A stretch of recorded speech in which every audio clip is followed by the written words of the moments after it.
ചന്തം ചിന്തും നിലാവിനൊളിവെളിയിൽ വിയർഗംഗ പൊങ്ങിക്കവിഞ്ഞും ചന്തച്ചെന്തിമിഴിച്ചെങ്കതിർനിര ചൊരിയിച്ചന്ധകാരാനകറ്റി ചിന്താസന്താനമേ നിന്തിരുവടിയടിയൻ സങ്കടം പോക്കിടേണം. പച്ചക്കള്ളം വിതറ്റി പഴവിന കുടികെട്ടിക്കിടക്കുന്നൊരിമ്മേ എച്ചിൽ ചോറുണ്ടിരപ്പോടൊരു വടിയുമെടുത്തോടി മൂടറ്റിടും മുൻ പച്ചപ്പൊന്മയിലേറി പരിചിനോടെഴുന്നള്ളിപ്പടിക്കൽ കിടക്കും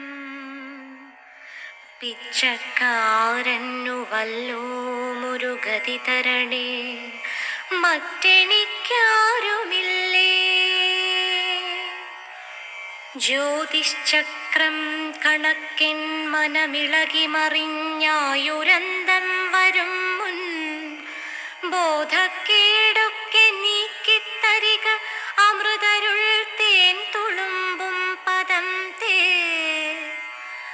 പാതിപ്പെൺമൈ മകൻ നിന്തിരുവടിയുടെ മേലേറിയാടുന്ന നേരം മോദിച്ചേതും മടിക്കാതവനെ ഇവിടെ നീ കൊണ്ടുവാ തങ്കമയിലേ. വെയിലും നിലാവും വിഴുങ്ങി കനലൊളി നടുവിൽ കാലുമൂന്നിപ്പിടിച്ചമ്മയിലിന്മേൽ ആടുമുണ്ണി മറയരുതു മനോമൗന വീട്ടിൻ വിളക്കേ. റെയിലിൻ വേഗം ജയിക്കും ജരനരമുതലാം മൂഢരും ഞാനുമായി ജയിലിൽ പാർപ്പാൻ ഞെരുക്കം ജവമയി പരമൻ ചിത്സുഖം നൽകിടേണം.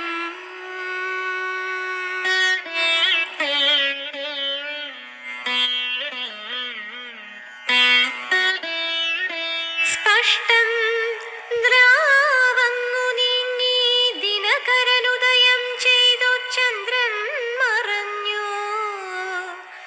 തട്ടിത്തട്ടിപ്പെരുക്കി പെരുവെളിയതിലാക്കിടുവാൻ പിന്നെ ആട്ടേ. കഷ്ടം ദീനം പിടിച്ചോ മതിരയതു കുടിച്ചോ കിടക്കുന്ന ലോകർക്കുത്തിഷ്ടോത്തിഷ്ഠ ശീഘ്രം നദിയിൽ മുഴുകുവാൻ കാലമായി വന്നിതിപ്പോൾ.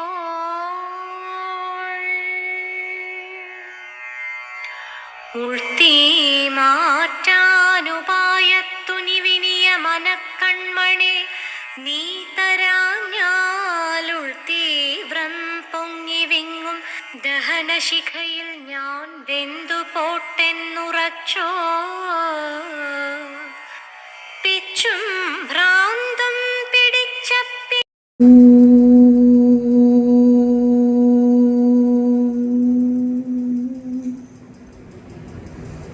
ഗുരുർബ്രഹ്മാ ഗുരുർവിഷ്ണു ഗുരുർദേവോ മഹേശ്വരഃ ഗുരുസാക്ഷാത് പരം ബ്രഹ്മ തസ്മൈ ശ്രീ ഗുരവേ നമഃ.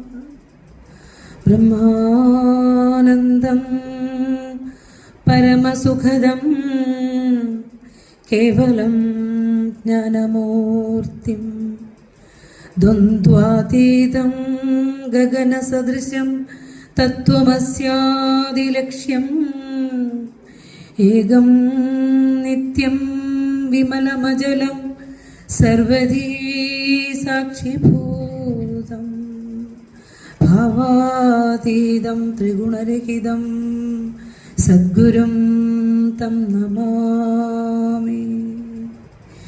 ജയ നാരായണ ഗുരുപ്രിയേ ശിവഗിരീശ്വരീ ശാരദേ ചതുരാസ്യാക്ഷി ശരശ്ചന്ദ്രമരീചികേ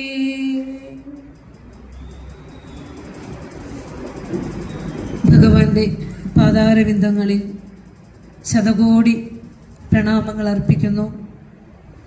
ഗുരുവിൻ്റെ ഹൃദയത്തിൽ വിരിഞ്ഞ സൗന്ദര്യ കുസുമമായ അറിവിൻ്റെ ദേവതയായ ശാരദാംബയെ വീണു വണങ്ങുന്നു. ഈ വേദിയിലും സദസ്സിലും ഉപവിഷ്ടരായിരിക്കുന്ന വിശിഷ്ട വ്യക്തികൾക്കേവർക്കും വിനീതമായ നമസ്കാരം. മനോഹരമായ ഒരു സായാഹ്നം ശ്രീനാരായണ ധർമ്മമീമാംസാ പരിഷത്തിൻ്റെ യൂണിറ്റ് വാർഷിക സമ്മേളനം ഇന്ന് ഏറ്റവും മനോഹരമായി നമ്മൾ കൊണ്ടാടുകയാണ്.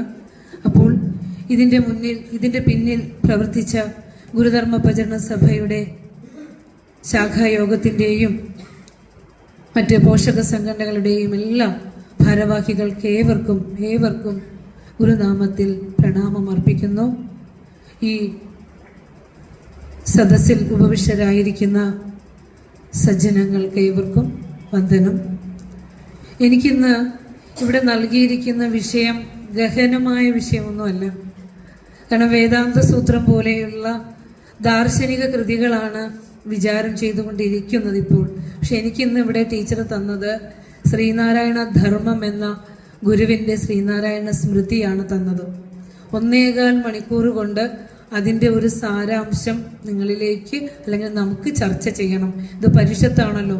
ഏറ്റവും ശ്രേഷ്ഠമായതിനെ ഒരുമിച്ച് കൂടി ഇരുന്നു കൊണ്ട് ആ തത് കഥനം തത് ശ്രവണം അന്യോന്യം തത് പ്രബോധനം, അതാണ് നമ്മളിന്ന് നടക്കാൻ പോകുന്നത്. ഞാൻ ടീച്ചറും നിങ്ങൾ കേൾവിക്കാരും ഞാൻ പറയുന്ന ആളുമല്ല. നമുക്ക് ഒരുമിച്ച് തന്നെ ഈ തത്വവിചാരത്തിലേക്ക് കടക്കാം. അതിനു മുമ്പ് പറയാനുള്ളത്, ഗുരുവിൻ്റെ പല കൃതികളുടെയും 100 വർഷം കടന്നുപോയത് നമ്മൾ അറിഞ്ഞിട്ടേയില്ല. ഈ കഴിഞ്ഞ 2025 2 കൃതികളുടെ 100ാം വാർഷികം കടന്നുപോയിരുന്നു. ഏതാണത്? ശ്രീനാരായണ ധർമ്മത്തിൻ്റെയും ഹോമമന്ത്രത്തിൻ്റെയും. അതിലെ ശ്രീനാരായണ ധർമ്മം എന്ന ശ്രീനാരായണ സ്മൃതി നിത്യജീവിതവുമായി ബന്ധപ്പെട്ട് ഒരു മനുഷ്യൻ ജനനം മുതൽ മരണം വരെ എങ്ങനെ ജീവിക്കണം, എങ്ങനെ ജീവിക്കരുത് എന്ന് ഗുരു പറഞ്ഞു തരുന്ന വിധി നിഷേധങ്ങളാണ് ശ്രീനാരായണ ധർമ്മം. അതനുസരിച്ചാണോ നമ്മൾ ജീവിക്കണമെന്ന് ചോദിച്ചാൽ അല്ല.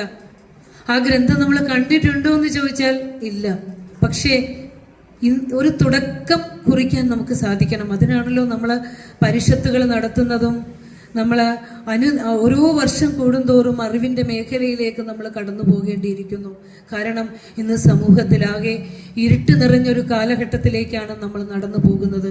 അപ്പോൾ ശ്രീനാരായണ സ്മൃതി നമ്മുടെ ഭവനങ്ങളിൽ ആലപിക്കുകയും അതനുസരിച്ച് ഒരു കുടുംബജീവിതം ചിട്ടപ്പെടുത്തുവാനായിട്ട് നമ്മൾ ശ്രമിക്കേണ്ടതുണ്ട്.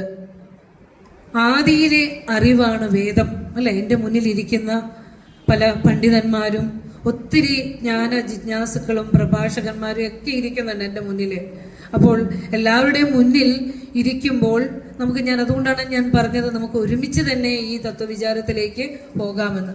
ആദിയിലെ അറിവാണ് വേദം, അല്ലെ? കൃതയുഗത്തിൽ സത്യയുഗത്തിൽ ഉണ്ടായതാണ്.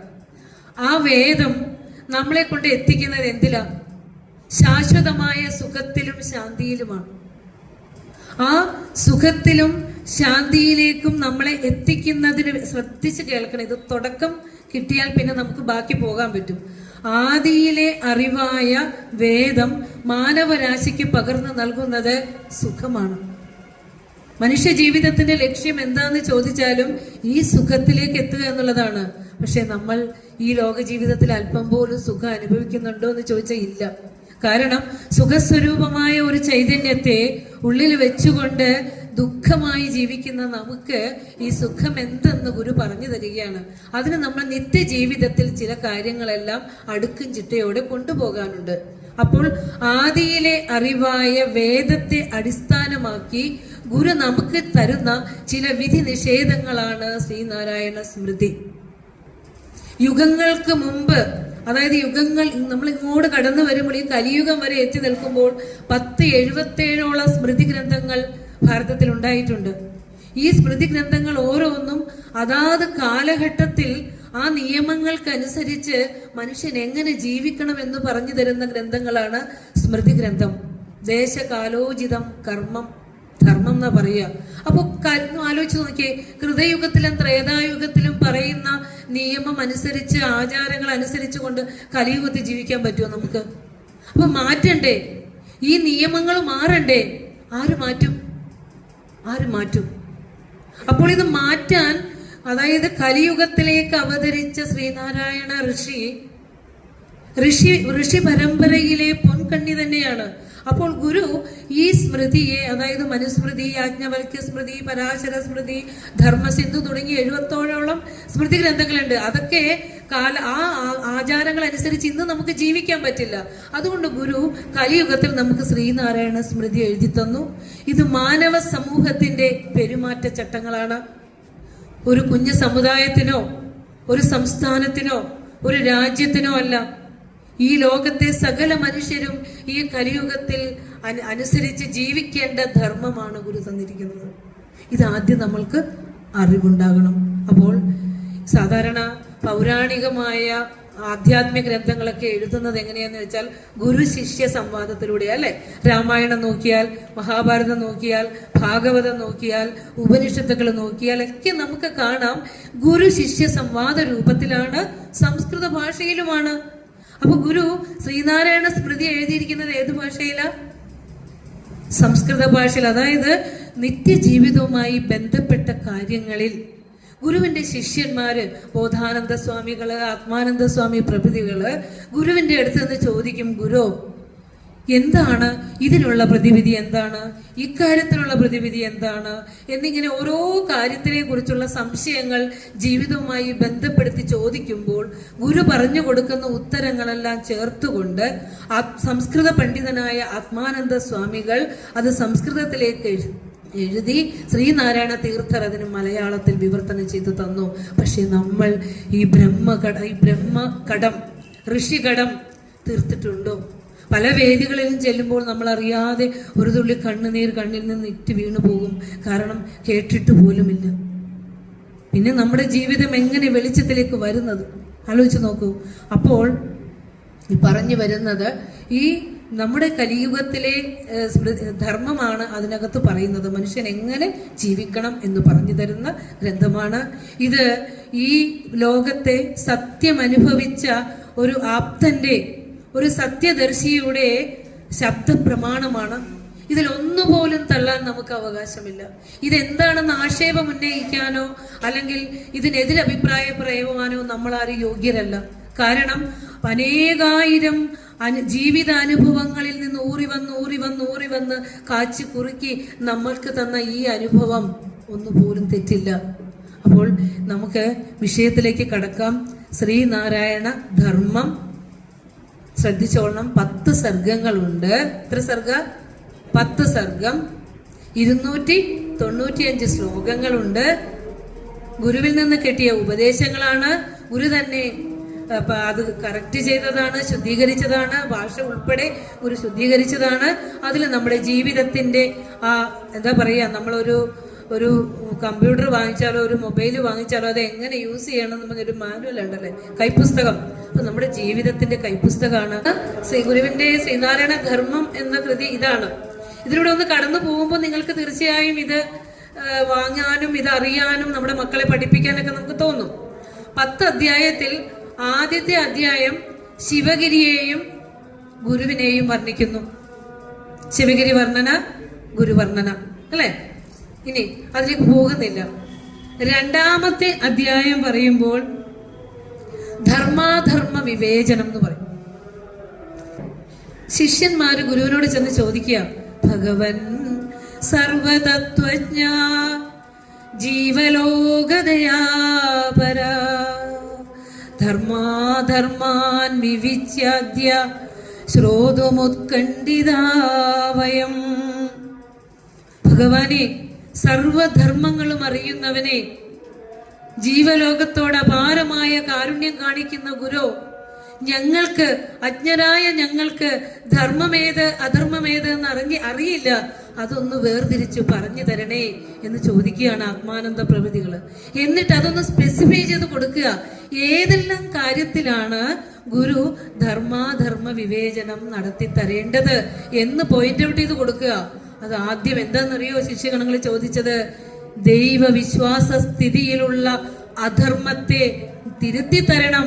ശരിയായ ദൈവവിശ്വാസ സ്ഥിതി മനുഷ്യർക്ക് പറഞ്ഞു കൊടുക്കണം എന്നാ. ഇച്ചിരി ശ്രദ്ധിച്ച് കേൾക്കണേ. അത് ഇപ്പൊ നമ്മൾ പറഞ്ഞല്ലോ, ഇവിടെ ധർമ്മമാസ പരിഷത്ത് നടക്കുന്നു, അവിടെ ദശാവതാര കഥ ആടുന്നു, ഇപ്പുറത്ത് മറ്റു പരിപാടിയുണ്ട്. എല്ലാം കഴിഞ്ഞ് ഇത്തിരി എവിടെയെങ്കിലും സമയം കിട്ടിയാൽ നമുക്ക് ഗുരുവിനെ കേൾക്കാൻ വരാം എന്നാണ് ഗുരു പറയുന്നത്. നോക്കൂ, എന്താണ് ഈശ്വര വിശ്വാസ സ്ഥിതിയിൽ ജനങ്ങളുടെ അധർമ്മത്തെ കുറിച്ച് പറഞ്ഞു തരണം. എന്താ സ്ഥിതി എന്ന് ശിഷ്യഗണങ്ങൾ പറയാ. യഥാകാമം ചരന്ത്യേകേ ശൗചാചാരാദിവർജിതാഃ അനേക ദേവവിശ്വാസാദ് ഉന്മത്തായിവ സർവദാ. ഈ സ്ഥിതിക്ക് മാറ്റം വന്നിട്ടുണ്ടോ? ഭ്രാന്തന്മാരെ പോലെ ദൈവത്തിനെ തേടിക്കൊണ്ട് ഓടുകയാണ് ഗുരു. ദൈവങ്ങൾക്ക് പോലും ഉച്ചനീചത്വ ഭാവം കൽപ്പിച്ചുകൊണ്ട് ധനമുള്ള ദൈവത്തെ മതി നമുക്ക്. അന്തിത്തിരി കത്തിക്കാൻ വകയില്ലാത്ത ക്ഷേത്രങ്ങൾ നമ്മൾ കളയുക. ഈ കൃഷ്ണന് ശക്തി കുറവ്, അപ്പുറം ഗുരുവായൂർ കൃഷ്ണനാണ് ശക്തി കൂടുതൽ. ഈ ഗണപതിക്ക് ശക്തി കുറവ്, അപ്പുറത്ത് ശക്തി കൂടുതൽ. എന്താ ഇത്? ചിന്തിച്ച് നോക്കേണ്ടതല്ലേ ഈശ്വരൻ എവിടെ ഇരിക്കുന്നു, എന്താണ് ഈശ്വരൻ എന്ന് ഭക്തി ദർശനത്തിലൂടെ വളരെ മനോഹരമായി ഗുരു നമുക്ക് പറഞ്ഞു തന്നിട്ടും കേൾക്കാതെ, പഠിക്കാതെ, അറിയാതെ ഈ ലോക ജീവിതം കടന്നു പോയാൽ ഉപനിഷത്ത് പറയുന്ന പോലെ മഹതീ വിനഷ്ടി, വലിയ നഷ്ടം തന്നെ. അപ്പൊ പറയാണ്, എൻ്റെ ഗുരു ഇഷ്ടത്തിനനുസരിച്ച് ബാഹ്യവും ആഭ്യന്തരവുമായ ശുചിത്വമില്ലാതെ ഈശ്വരനെ തേടി ഓടിക്കൊണ്ട് നടക്കുകയാണ് ഭ്രാന്തന്മാരെ പോലെ. ചോദിക്കുന്നിടത്ത് പൈസയും കൊടുക്കും, എന്നിട്ട് കിട്ടാനുള്ളതൊക്കെ ചോദിക്കുകയും ചെയ്യും. ഒന്നും കിട്ടത്തില്ല. നമുക്ക് ഈ ലോകത്തൊന്നും ചോദിച്ചു വാങ്ങാനില്ലെന്ന് അറിയുക എന്നുള്ളതാണ് ഏറ്റവും അറിവ്. നമുക്കൊന്നും കിട്ടാനില്ല, മറിച്ച് കൊടുക്കാനേ ഉള്ളൂ. ആരെ കൊടുക്കണ്ടേ? എന്നെ തന്നെ കൊടുക്കണം. എന്റെ അഹന്തയെ മുന്നിലേക്ക് വെക്കണം. കൽപ്പിച്ച പോലെ വരുമെന്ന് നനച്ച് കണ്ടിട്ട് അർപ്പിച്ചിടുന്നടിയനൊക്കെയും അങ്ങു ശംഭോ. ഞാനും എൻ്റെ അഹന്തയും എൻ്റെ ഭർത്താവും എൻ്റെ മക്കളും എൻ്റെ സമ്പത്തും എൻ്റെ കാറും എൻ്റെ സകലതും ഞാൻ മനസ്സുകൊണ്ട് അങ്ങയുടെ പാദങ്ങളിലേക്ക് വയ്ക്കുന്നു എന്ന് പറയാനാ ക്ഷേത്രത്തിൽ പോണേ. ഒന്നും ചോദിക്കാനല്ല പോണത്. ഈ അറിവ് ആദ്യം നമുക്കുണ്ടാവണം. കാരണം ചോദിച്ചു വാങ്ങുന്നതല്ല ഭൗതിക ജീവിത അഭിവൃദ്ധികൾ. അതിന് ഗുരു കൊടുക്കുന്ന ഉത്തരവുണ്ട്. അതായത് ഈശ്വരൻ കയ്യിലിരിക്കുന്ന കൽപ്പകവൃക്ഷക്കനിയാണെന്നും അതിനെ ഭക്ഷിക്കാതെ കളഞ്ഞ് കാഞ്ഞിരക്കനിയെ തേടി ഭക്ഷിച്ച് വിഷം കൊണ്ട് മരിക്കുന്നു എന്ന് ഗുരു ദൈവചിന്തനത്തിൽ പറഞ്ഞല്ലേ. ഏതാ ഈ കയ്യിലിരിക്കുന്ന കൽപ്പകവൃക്ഷക്കനി? ഏതെങ്കിലും മരത്തിലുണ്ടാവുന്ന കനിയാണോ? ഏതാ ആ കനി? വെറുതെ ഒന്ന് ചിന്തിച്ചേ. ഉലകർ ഉറങ്ങിയുണർന്നു ചിന്ത ചെയ്യും പലതും ഇതൊക്കെയും ഉറ്റു പാർത്തു നിൽക്കും. വിലമതിയാത വിളക്ക് ഉദിക്കയും പിൻപൊലികയുമില്ല, ഇതു കണ്ടുപോയിടേണം. എന്തിനാ മനുഷ്യജന്മം കിട്ടിയത്? ഇത് കണ്ടുപോകാനാ. ഉണ്ണാനും ഉറങ്ങാനും കാണാനും കേൾക്കാനും പറയാനും ഒക്കെ, രുചിക്കാനും മണക്കാനും ഒക്കെ ചൈതന്യം പകർന്നുകൊണ്ട് സർവസാക്ഷിയായി നമ്മളിൽ ഇരിക്കുന്ന ഒരു ആത്മചൈതന്യമുണ്ട്. അതാണ് ഈശ്വരൻ. അവിടെയാണ് ഈശ്വരന്റെ വാസം. അതിനെ തെളിയിക്കാനാണ് ക്ഷേത്രത്തിൽ പോണത്. അപ്പോൾ ഗുരു പറയുകയാണ്, അതിന് ഉത്തരം ഗുരു പറഞ്ഞു കൊടുക്കുകയാണ്. വിചിത്രസ്യാസ്യ ജഗതഃ കർത്ത സർവശക്തിമാൻ സർവേശ്വര സർവജ്ഞഃ ഏകോ ദേവ ഈരിതഃ. നമുക്ക് കുറച്ച് കഴിയുമ്പോൾ ഉറക്കം വരും. എന്താന്ന് പറയട്ടെ, നമുക്ക് ലോക കാമനകളും ഭൗതിക വാസനകളും നമ്മളിലേക്ക് അത്രയ്ക്ക് കിടക്കുക. അപ്പൊ കുറച്ച് കേട്ട് കഴിയുമ്പോൾ നമ്മുടെ തന്നെ ആ വാസനാന്മുഖമായ മനസ്സ് ഉറക്കിക്കളയും. പക്ഷെ കുറെയൊക്കെ ഈ ജ്ഞാനസ്ഫൂർത്തി വന്നവർക്ക് ശ്രദ്ധിച്ച് തെളിഞ്ഞ് കേൾക്കാനും പറ്റും. അപ്പോ ഇവിടെ പറയാണ്, വിചിത്രമായ ഈ ജഗത്തിന്റെ കർത്താവ്. കാരണം ഈ ലോകത്ത് എത്ര ജീവിവർഗങ്ങൾ ഉണ്ടെന്ന് പോലും ശാസ്ത്രജ്ഞന്മാരുടെ കണ്ടുപിടുത്തങ്ങൾ പൂർണ്ണമല്ല. മനുഷ്യ ശരീരത്തിൽ പോലും എത്ര അവയവങ്ങൾ ഉണ്ടെന്ന് പോലും ശാസ്ത്രലോകം ഇന്നും തിട്ടപ്പെടുത്തിയിട്ടില്ല. അതുകൊണ്ടാണ് ഗുരു പറയേ, വിചിത്രമായ ഈ ജഗത്തിനെ ഏത് ശാസ്ത്രജ്ഞനാണ് ഇത് ഇങ്ങനെയെന്ന് പറയാൻ പറ്റുക? അനുമാനം എന്ന പ്രമാണം വെച്ചുകൊണ്ടാണ് ശാസ്ത്രം ഈ ലോകത്തുള്ള എല്ലാത്തിനെയും കുറിച്ചുള്ള വിവരം നമുക്ക് തന്നിരിക്കുന്നത്, അല്ലേ? പക്ഷേ ഈ പ്രപഞ്ച രഹസ്യം അറിയുന്ന ഋഷീശ്വരന്മാർക്ക് ശാസ്ത്രത്തിന് മുൻപേ ഗമിച്ചവരാണ് അവര്. അവർക്ക് ഈ പ്രപഞ്ചത്തിന്റെ സകലതും അറിയാം.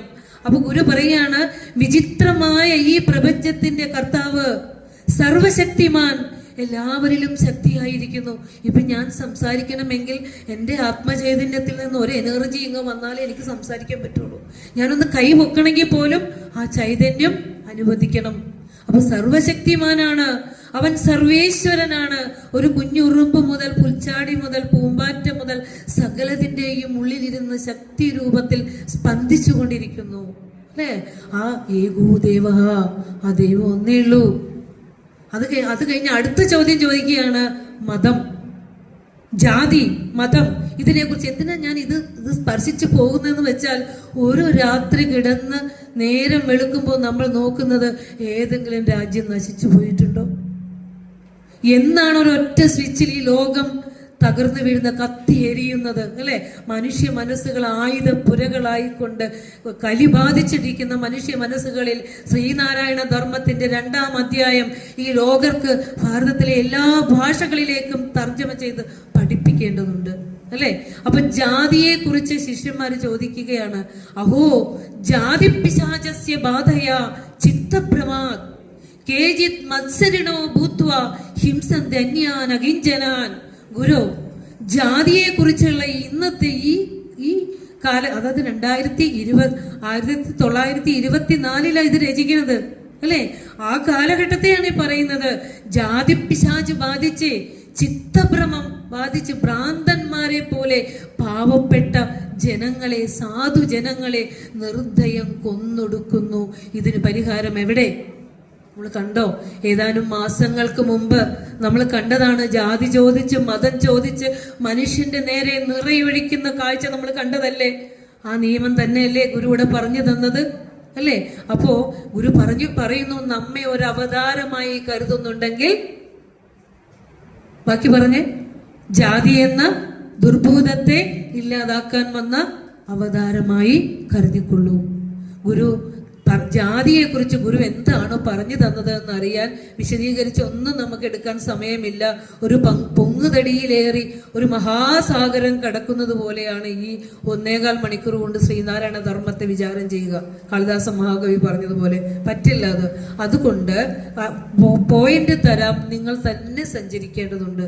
ഗുരുവിന്റെ ജാതി നിർണയം, ജാതി ലക്ഷണം, ഭാരതീയ ന്യായശാസ്ത്രത്തിന്റെ അടിത്തറയിൽ ജാതിയെ പുനർനവീകരിച്ചു തന്ന ഋഷീശ്വരൻ ഭാരതത്തിൽ വേറെ ആരുണ്ട്, അല്ലെ? മനുഷ്യന്റെ ജാതി മനുഷ്യത്വമാണ്.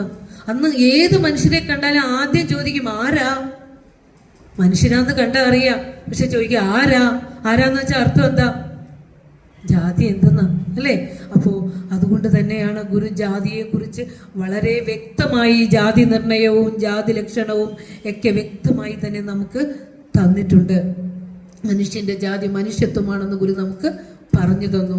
പിന്നെ ചോദിക്കുന്നതാണ് മതത്തെക്കുറിച്ച്.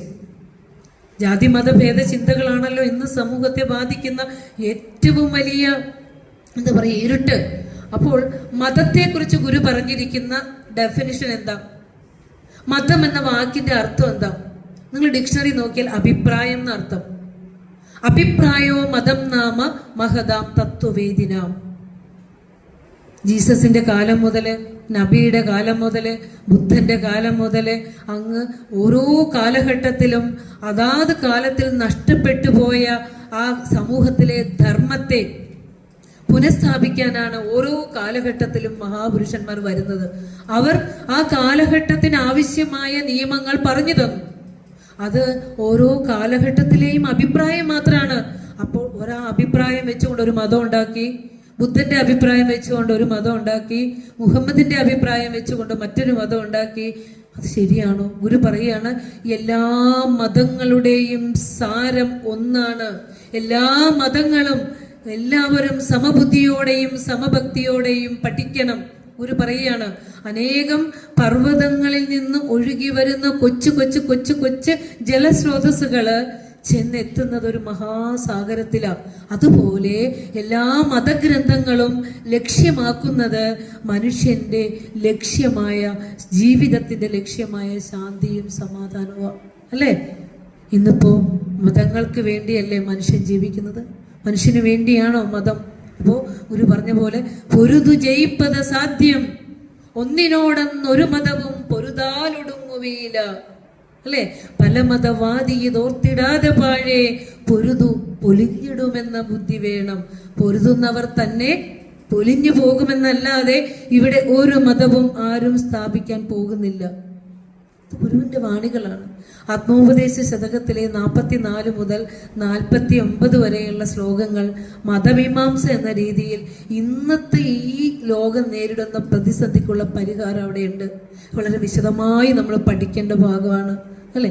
അപ്പോ ഗുരുവിന്റെ മതദർശനം ലോകത്തിലെ ധർമ്മപതാകയില് ഈ ലോകത്തിന്റെ നെറുകയിൽ പാറിക്കളിക്കേണ്ട വചനങ്ങളാണ്. അറിയാം, ഇന്ന് ഗുരുദർശനം ലോകം നെഞ്ചേറ്റുകയാണ്. അറിവിന്റെ നിറവായിക്കൊണ്ട് ഈ ഗുരുവിന്റെ ദർശനം ഇന്ന് ലോകം മുഴുവൻ പ്രകാശിക്കുകയാണ്. ഗുരുവിന്റെ ഈ ഉപദേശ സ്വീകരണത്താൽ അല്ലാതെ ഇന്ന് ലോകം നേരിടുന്ന പ്രശ്നങ്ങൾക്ക് പരിഹാരമില്ല. ഗുരു അത് തന്നെ പറയുക മാത്രമല്ല, പ്രാക്ടിക്കലാക്കി ഗുരു നമുക്കത് കാണിച്ചു തരികയും ചെയ്തിട്ടുണ്ട്. ശിവഗിരിയിലെ ഗുരു എല്ലാ മതങ്ങളും പഠിപ്പിക്കാനുള്ള വ്യവസ്ഥ ചെയ്യുന്നു. ഇന്നും അത് നിറവേറ്റിക്കൊണ്ട് പോകുന്നുണ്ട് അല്ലേ? അപ്പോ ജാതി 2-ാമത്തെ അധ്യായം ഏതാ പറയുന്നേ? ജാതി മത ഏകദൈവ വിചാരം, ഏകജാതി വിചാരം, ഏകമത വിചാരം അല്ലെ? അതായത് ധർമാധർമ്മ വിവേചനം. ശരി, അടുത്തത് മുതലേ നമ്മുടെ കുടുംബ ജീവിതവുമായി ബന്ധപ്പെട്ട വിഷയമാണ്. 3-ാമത്തെ അധ്യായത്തിലാണ്, ശ്രീനാരായണ ധർമ്മം 3-ാമത്തെ അധ്യായത്തിലാണ് ഗുരു പറയുന്നത് സാമാന്യ ധർമ്മ നിരൂപണം. ഏതാ? സാമാന്യ ധർമ്മ നിരൂപണം. അതിലെന്താ കോമൺ ആയിട്ട് പറയുന്നത്? പഞ്ചധർമ്മങ്ങളും പഞ്ചശുദ്ധിയും. പഞ്ചധർമ്മങ്ങൾ ഏതൊക്കെയാ?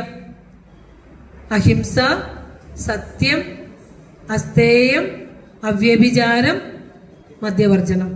പഞ്ചശുദ്ധി ഏതാ?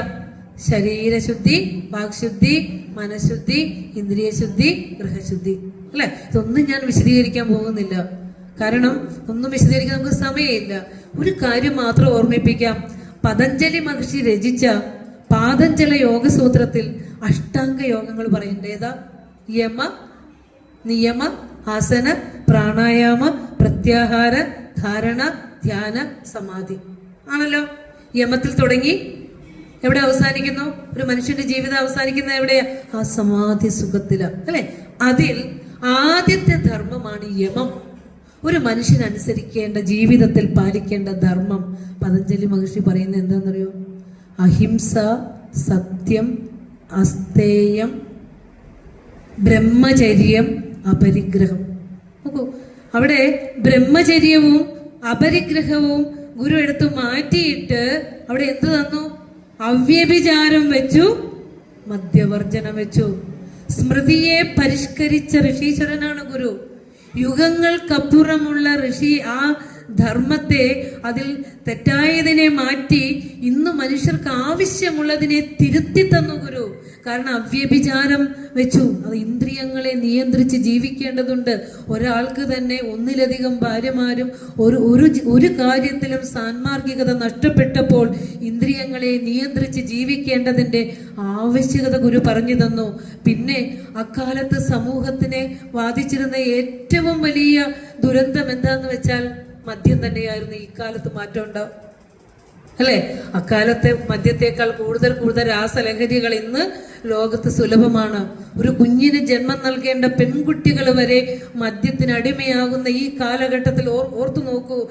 സ്മൃതികാരനായ മഹാഗുരു പറഞ്ഞു വെച്ചത് കേട്ടാൽ, അനുസരിച്ചാൽ സർവനാശമില്ലാതെ നമുക്ക് ശാന്തിയും സമാധാനവുപരമായി ജീവിക്കാൻ സാധിക്കും അല്ലെ? അപ്പൊ മദ്യവർജനം എന്ന ഗുരുവിന്റെ സന്ദേശം 3 അരുത് ഗുരു 2 കാര്യത്തിലേ പറഞ്ഞിട്ടുള്ളൂ. അത് ഏതൊക്കെയാ? ജാതി, മദ്യം. അത് രണ്ടുമല്ലേ ഇന്ന് സമൂഹത്തെ ബാധിച്ചുകൊണ്ടിരിക്കുന്ന ഏറ്റവും വലിയ പ്രശ്നം. നമ്മൾ കണ്ടതല്ലേ കാശ്മീരിൽ വെച്ച് നമ്മുടെ സഹോദരങ്ങളെ കൊന്നൊടുക്കുന്നത്. അപ്പൊ ഗുരു പറഞ്ഞത് എല്ലാ കാലത്തിനും ആവശ്യമുള്ള, ഈ കലിയുഗത്തിന് ആവശ്യമായ ധർമ്മമാണ് ഗുരു പറഞ്ഞു വെച്ചത്. പക്ഷെ നമ്മൾ തൊട്ടോ ഈ ഗ്രന്ഥത്തെ? പലപ്പോഴും നമ്മുടെ കണ്ണ് നിറഞ്ഞു പോകും. ഭഗവാൻ പറഞ്ഞു തന്നത് നമ്മൾ ആരും സ്വീകരിച്ചില്ലല്ലോ ഭഗവാനെ. നമ്മൾക്ക് ഗുരു പറയില്ലേ, നമുക്ക് ആരുമില്ലല്ലോ തമ്പി എന്ന് നടരാജഗുരുവിനോട് ഗുരു പറഞ്ഞ വാക്കുകൾ എപ്പോഴും ഹൃദയത്തിൽ വന്നിങ്ങനെ അലയ്ക്കാറുണ്ട് എപ്പോഴും, അല്ലെ? അതായത് മറ്റെല്ലാ കാര്യങ്ങളും, അഹിംസ, ശരീരം കൊണ്ടും വാക്കുകൊണ്ടും മനസ്സുകൊണ്ടും ആരെയും ദ്രോഹിക്കരുത്, ഒരു പീഡ എറുമ്പിനും വരുത്തരുത്, സത്യം, മനുഷ്യന്റെ ഏറ്റവും ശ്രേഷ്ഠമായ ഗുണം സത്യമാണെന്ന് പറഞ്ഞുകൊണ്ട് സത്യം, ധർമ്മം, ദയ, ശാന്തി, ദൈവമായിട്ട് നമുക്ക് മുരിക്കുമ്പോഴേ പ്രതിഷ്ഠിച്ചു പോലും തന്നു ഗുരു, അല്ലെ? നിങ്ങൾ ദൈവത്തിനെ ആരാധിക്കുമ്പോൾ അതിലൂടെ നേടേണ്ട ഗുണമാണ് സത്യം, ധർമ്മം, ദയ, ശാന്തി. ഡയറക്റ്റ് ആയിട്ട് അതിനെ വിഗ്രഹമാക്കി വെച്ച് തന്നു ഋഷീശ്വരൻ. ഗുരുവിനെ നമ്മൾ പഠിക്കണം. ഒരു എന്തിനാ ഇതൊക്കെ തന്ന് നമ്മൾ പഠിക്കണം. നമുക്കവിടെ നേരം, അല്ലേ? കിട്ടുന്നിടത്തേക്കൊക്കെ നമ്മളിങ്ങനെ ഓടിക്കൊണ്ടേയിരിക്കും. ഒരു നിമിഷം ഒന്ന് ശാന്തമാകാനും കണ്ണുകളുള്ളിലൊക്കെ ഒന്ന് വായിക്കാനും അവിടുത്തെ വാക്കുകൾ എടുത്തു വെച്ച് ഒന്ന് ശ്രവിക്കാനും ഒന്ന് മനനം ചെയ്യാനും ഒന്ന് നിധിധ്യാസനം ചെയ്യാനും ഒന്നും നമുക്ക് ക്ഷമയോ സമയമോ ഇല്ലാതെ പോകുന്നു. അപ്പോൾ പറഞ്ഞു വരുന്നത് അഹിംസ, അല്ലെ? സത്യം, അസ്ഥേയം, അന്യന്റെ മുതൽ ആഗ്രഹിക്കരുത്, വ്യഭിചരിക്കരുത്, ഇന്ദ്രിയങ്ങളെ നിയന്ത്രിച്ച് ജീവിക്കണം, മറ്റെല്ലാം ഓരോ ശ്ലോകങ്ങൾ കൊണ്ട് പറഞ്ഞപ്പോൾ മധ്യവർജന എത്ര ശ്ലോകം പറഞ്ഞിട്ടുണ്ടെന്നറിയോ? 6 ശ്ലോകം. 6 ശ്ലോകം. ബുദ്ധേർ വൈകല്യജനകം മദ്യം. ഒരു മനുഷ്യന്റെ ബുദ്ധിയെ വികലമാക്കുന്ന വസ്തു, ബുദ്ധിയെ തെളിച്ച് സ്വന്തം സ്വരൂപത്തിലേക്ക് എത്താൻ വേണ്ടിയാ മനുഷ്യജന്മം കിട്ടിയത്. എന്നിട്ട് മൃഗങ്ങളെ പോലെ ആ ബുദ്ധിയെ വികലമാക്കിക്കൊണ്ടിരിക്കുന്ന മനുഷ്യനെ തൊടാൻ കൊള്ളില്ല, അടുത്ത് ചെല്ലാൻ കൊള്ളില്ല. കുഞ്ഞു കുട്ടികൾ വരെ വിഷൂചികാ രോഗം ബാധിച്ചവനെ പോലെ അവനെ കണ്ടാൽ ഓടി അണയണം. ഒരു മദ്യപനെ അവന്റെ അമ്മ, ഭാര്യ, ഭർത്താവ്, അച്ഛൻ തുടങ്ങി അഖിലവരും അവനെ വെറുക്കുന്നു. എത്ര നീചമായ ഭാഷയിലാണ്, എത്ര കർശനമായ ഭാഷയിലാണ് ഗുരു മദ്യത്തെ കുറിച്ച് പറഞ്ഞു തന്നിരിക്കുന്നത്. മദ്യസ്യ വിക്രയാദാനം സന്താനം ദാനമേവച കദാചിത് നാചരേ ധീമാൻ മഹാപാതകഹേതുകം. 5 പാപങ്ങളിൽ ഒന്നാണ്. ദയവ് ചെയ്ത് അത്തരത്തിലുള്ള ആ ഇരുട്ടിനെ സ്വന്തം ജീവിതത്തിലേക്ക് സ്വീകരിക്കാതിരിക്കാനുള്ള ആ ഒരു ഭക്തി അല്ലെങ്കിൽ ഒരു മനസ്സുറപ്പ് തരണമെന്ന് നമുക്ക് ഗുരുവിനോട് താണുകേണു പ്രാർത്ഥിക്കേണ്ടതുണ്ട്, അല്ലേ? പിന്നെ പഞ്ചശുദ്ധിയാണ്. ശരീരവും വാക്കും മനസ്സും ഇന്ദ്രിയവും ഗൃഹവും ശുദ്ധമാകണം. കാരണം ഇത് ഗുരു നമ്മളോട് വെറുതെ ഇങ്ങനെ എഴുതി തന്നിട്ട് നിങ്ങൾ ഇതൊക്കെ അങ്ങ് അനുഷ്ഠിക്കുമെന്ന് പറയുകയാണോ ചെയ്തേ? അല്ലല്ലോ. ഇത് ആദ്യം ഗുരു സ്വന്തം ജീവിതത്തിലേക്ക് പ്രാക്ടിക്കലാക്കി. ശുചിത്വത്തിന്റെ മൂർത്തിമത് ഭാവമാണ് ഗുരു, അല്ലെ? വിമല ത്യാഗമേ മഹാസന്യാസമേ സമതബോധത്തിൻ പരമഭാഗമേ ത്രികരണ ശുദ്ധി നിദർശനമായി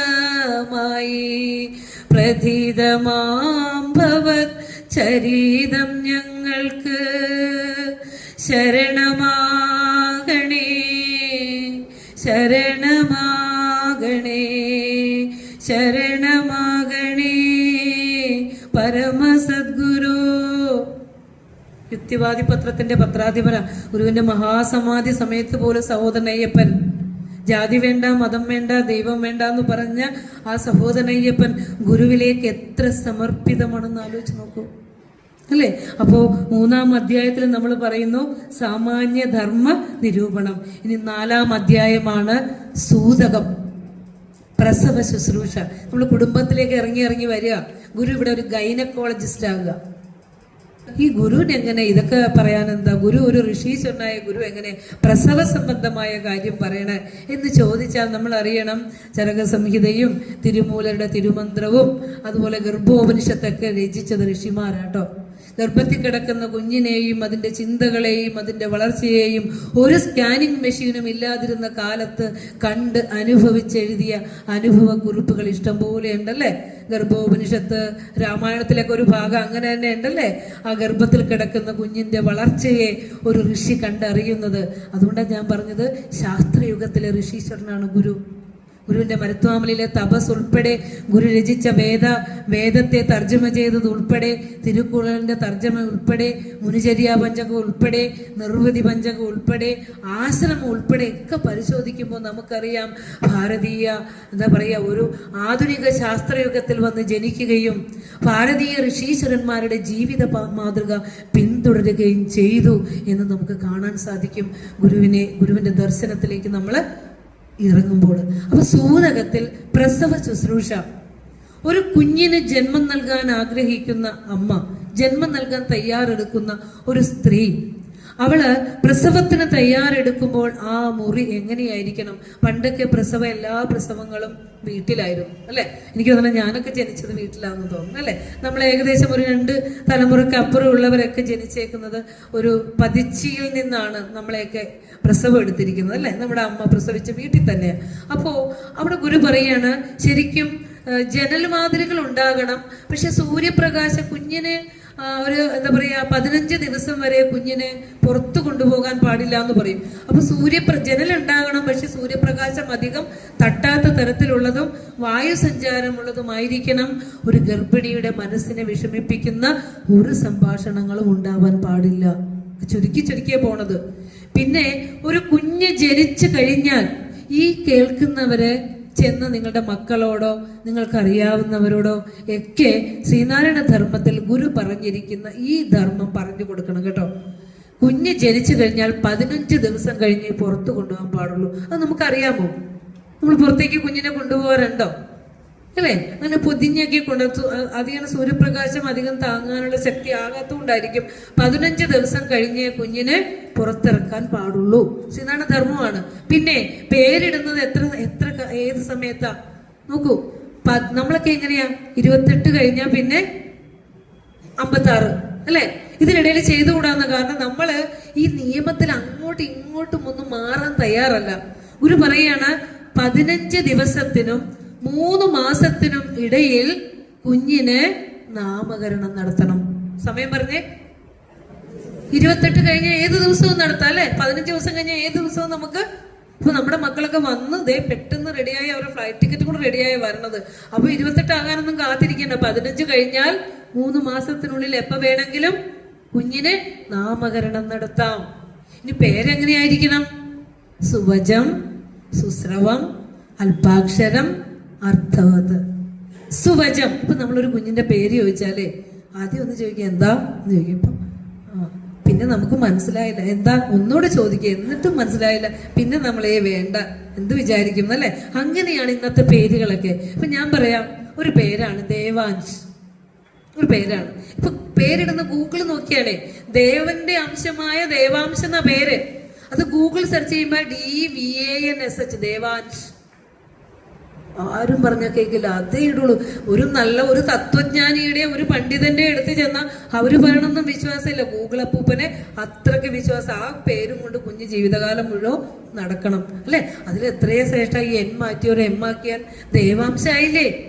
ഋഷഭ് പോത്താണ് അല്ലെ? ഋഷഭ് എന്നൊക്കെ എത്രയോ പേർക്കുണ്ട്. ആ കുഞ്ഞിനെ, നല്ല ബുദ്ധിമാനായ കുഞ്ഞിനെ ജീവിതകാലം മുഴുവൻ പോത്തേന്ന് വിളിക്കും. അപ്പൊ ഗുരു പറയാണ് സുവജം, നല്ല പറയാൻ എളുപ്പമുള്ളതായിരിക്കണം. സുസ്രവം, കേൾക്കാൻ ഇമ്പമുള്ളതായിരിക്കണം. അല്പാക്ഷരം, 2 3 പേരിൽ അക്ഷരത്തിൽ കൂടുതൽ പാടില്ല. അർത്ഥവത്, അർത്ഥം ഉണ്ടാകണം. ഇത് 4 കാര്യങ്ങളും ശ്രദ്ധിക്കേണ്ടതുണ്ട് അല്ലെ? കുഞ്ഞിന് നാമകരണം നടത്തുമ്പോൾ പറഞ്ഞേ സുവജം, സുസ്രവം, അല്പാക്ഷരം, അർത്ഥവത്. ഇനി പിന്നെ പറയാണ് കുഞ്ഞിന്റെ ചോറൂണൽ, അന്നപ്രാശ ചടങ്ങ് എപ്പോ നടത്താം? നമ്മൾ എപ്പോഴാണ് നടത്താറ്? 6 മാസം അല്ലെ? അപ്പൊ ഗുരു പറയാണ് 6 മാസം ആകുമ്പോൾ കുഞ്ഞിന് പല്ല് മുളച്ചിട്ടില്ലെങ്കിൽ, അതായത് കുഞ്ഞിന്റെ ദഹനേന്ദ്രിയം ശക്തിപ്പെടുന്നതിന്റെ സിംറ്റമാണ് പല്ല് മുളയ്ക്കുക അല്ലെ? മുല കുടിക്കുന്നതും പല്ല് മുളയ്ക്കാത്തതുമായ കുഞ്ഞിന് ചോറ് കൊടുക്കരുത്. കാരണം കട്ടിയുള്ള ആഹാരം കുഞ്ഞിന്റെ വയറ്റിലേക്ക് ചെല്ലാൻ പ്രാപ്തമായി എന്ന് കാണിക്കുന്നതാണ് അവന് വരുന്ന പല്ല്. അത് മുളയ്ക്കാതെ അതിന്റെ ഉള്ളിലേക്ക് ഒന്നും കുത്തിവെച്ച് കൊടുക്കരുത്. 6 മാസത്തിനുള്ളിൽ കുഞ്ഞിന്, പല്ല് മുളയ്ക്കാത്ത കുഞ്ഞിന് അന്നപ്രാശം നൽകാൻ പാടില്ല. പറഞ്ഞു കൊടുക്കണം നമ്മളല്ലേ. ഇനി കുഞ്ഞിന്റെ വിദ്യാരംഭം കുറിക്കണം. ആരെ കൊണ്ട് കുറിപ്പിക്കും? എന്താ ഗുരു പറഞ്ഞേക്കണത്? ആരെ കൊണ്ട്? അമ്പലത്തിലെ ശാന്തിമാരാണ് ഇപ്പൊ എല്ലാവരും അമ്പലത്തിലെ ശാന്തിമാരെയാണ് തെരഞ്ഞെടുക്കുന്നത്. തെരഞ്ഞെടുത്തോ, പക്ഷെ ഇന്ന ക്വാളിറ്റി ഉണ്ടോന്ന് നോക്കണം. 5 വയസ്സിന് മുമ്പ് കുഞ്ഞിന്റെ വിദ്യാരംഭം ആത്മജ്ഞാനികളെ കൊണ്ട് നടത്തിക്കണം എന്നാ പറഞ്ഞേ. ആത്മജ്ഞാനികളെ കൊണ്ട്, അല്ലെ? അപ്പൊ അവിടെ ഗുരു പറഞ്ഞു തരുന്ന കുറച്ച് കാര്യങ്ങളുണ്ട്. ഇത്രയും ഗുണങ്ങൾ ഉണ്ടോന്ന് ശ്രദ്ധിക്കണം. വിദുഷ ഭക്തിയുക്തേന കരുണാ മൃദുചേതസ വൃത്താചാരവതാ കാര്യം അക്ഷരാരംഭണം ശിശോഹോ അക്ഷരാരംഭണം. ഒരു കുട്ടിയുടെ അക്ഷരം പകർന്നു കൊടുക്കലേ. കുട്ടിക്ക് ആദ്യ അക്ഷരം കുറിക്കുമ്പോൾ എങ്ങനെയായിരിക്കണം? വിദ്വാനായിരിക്കണം. അമ്പലത്തിലൊന്നും പോകണമെന്നില്ല. നല്ല പണ്ഡിതനായ ഒരാളുടെ വീട്ടിലേക്ക് കുറച്ച് അരിയും എന്താ പറയാ ആ തട്ടവും ഒക്കെ ആയിട്ട് ചെന്ന് ഒരു വിളക്ക് കത്തിച്ച് ആ മടിയിലേക്ക് ഇരുത്തി കൊടുക്കുക. ജ്ഞാനിയായിരിക്കണം, വിദ്വാനായിരിക്കണം, ഭക്തി ഉണ്ടാകണം, ഈശ്വര വിശ്വാസമുള്ളവനായിരിക്കണം, അല്ലേ? പിന്നെന്താ? കരുണാമൃദു ചേതസ. ഒരു നോട്ടം നോക്കിയ മനുഷ്യൻ പേടിച്ചു പോണ ആൾക്കാരാകരുത്, അല്ലേ?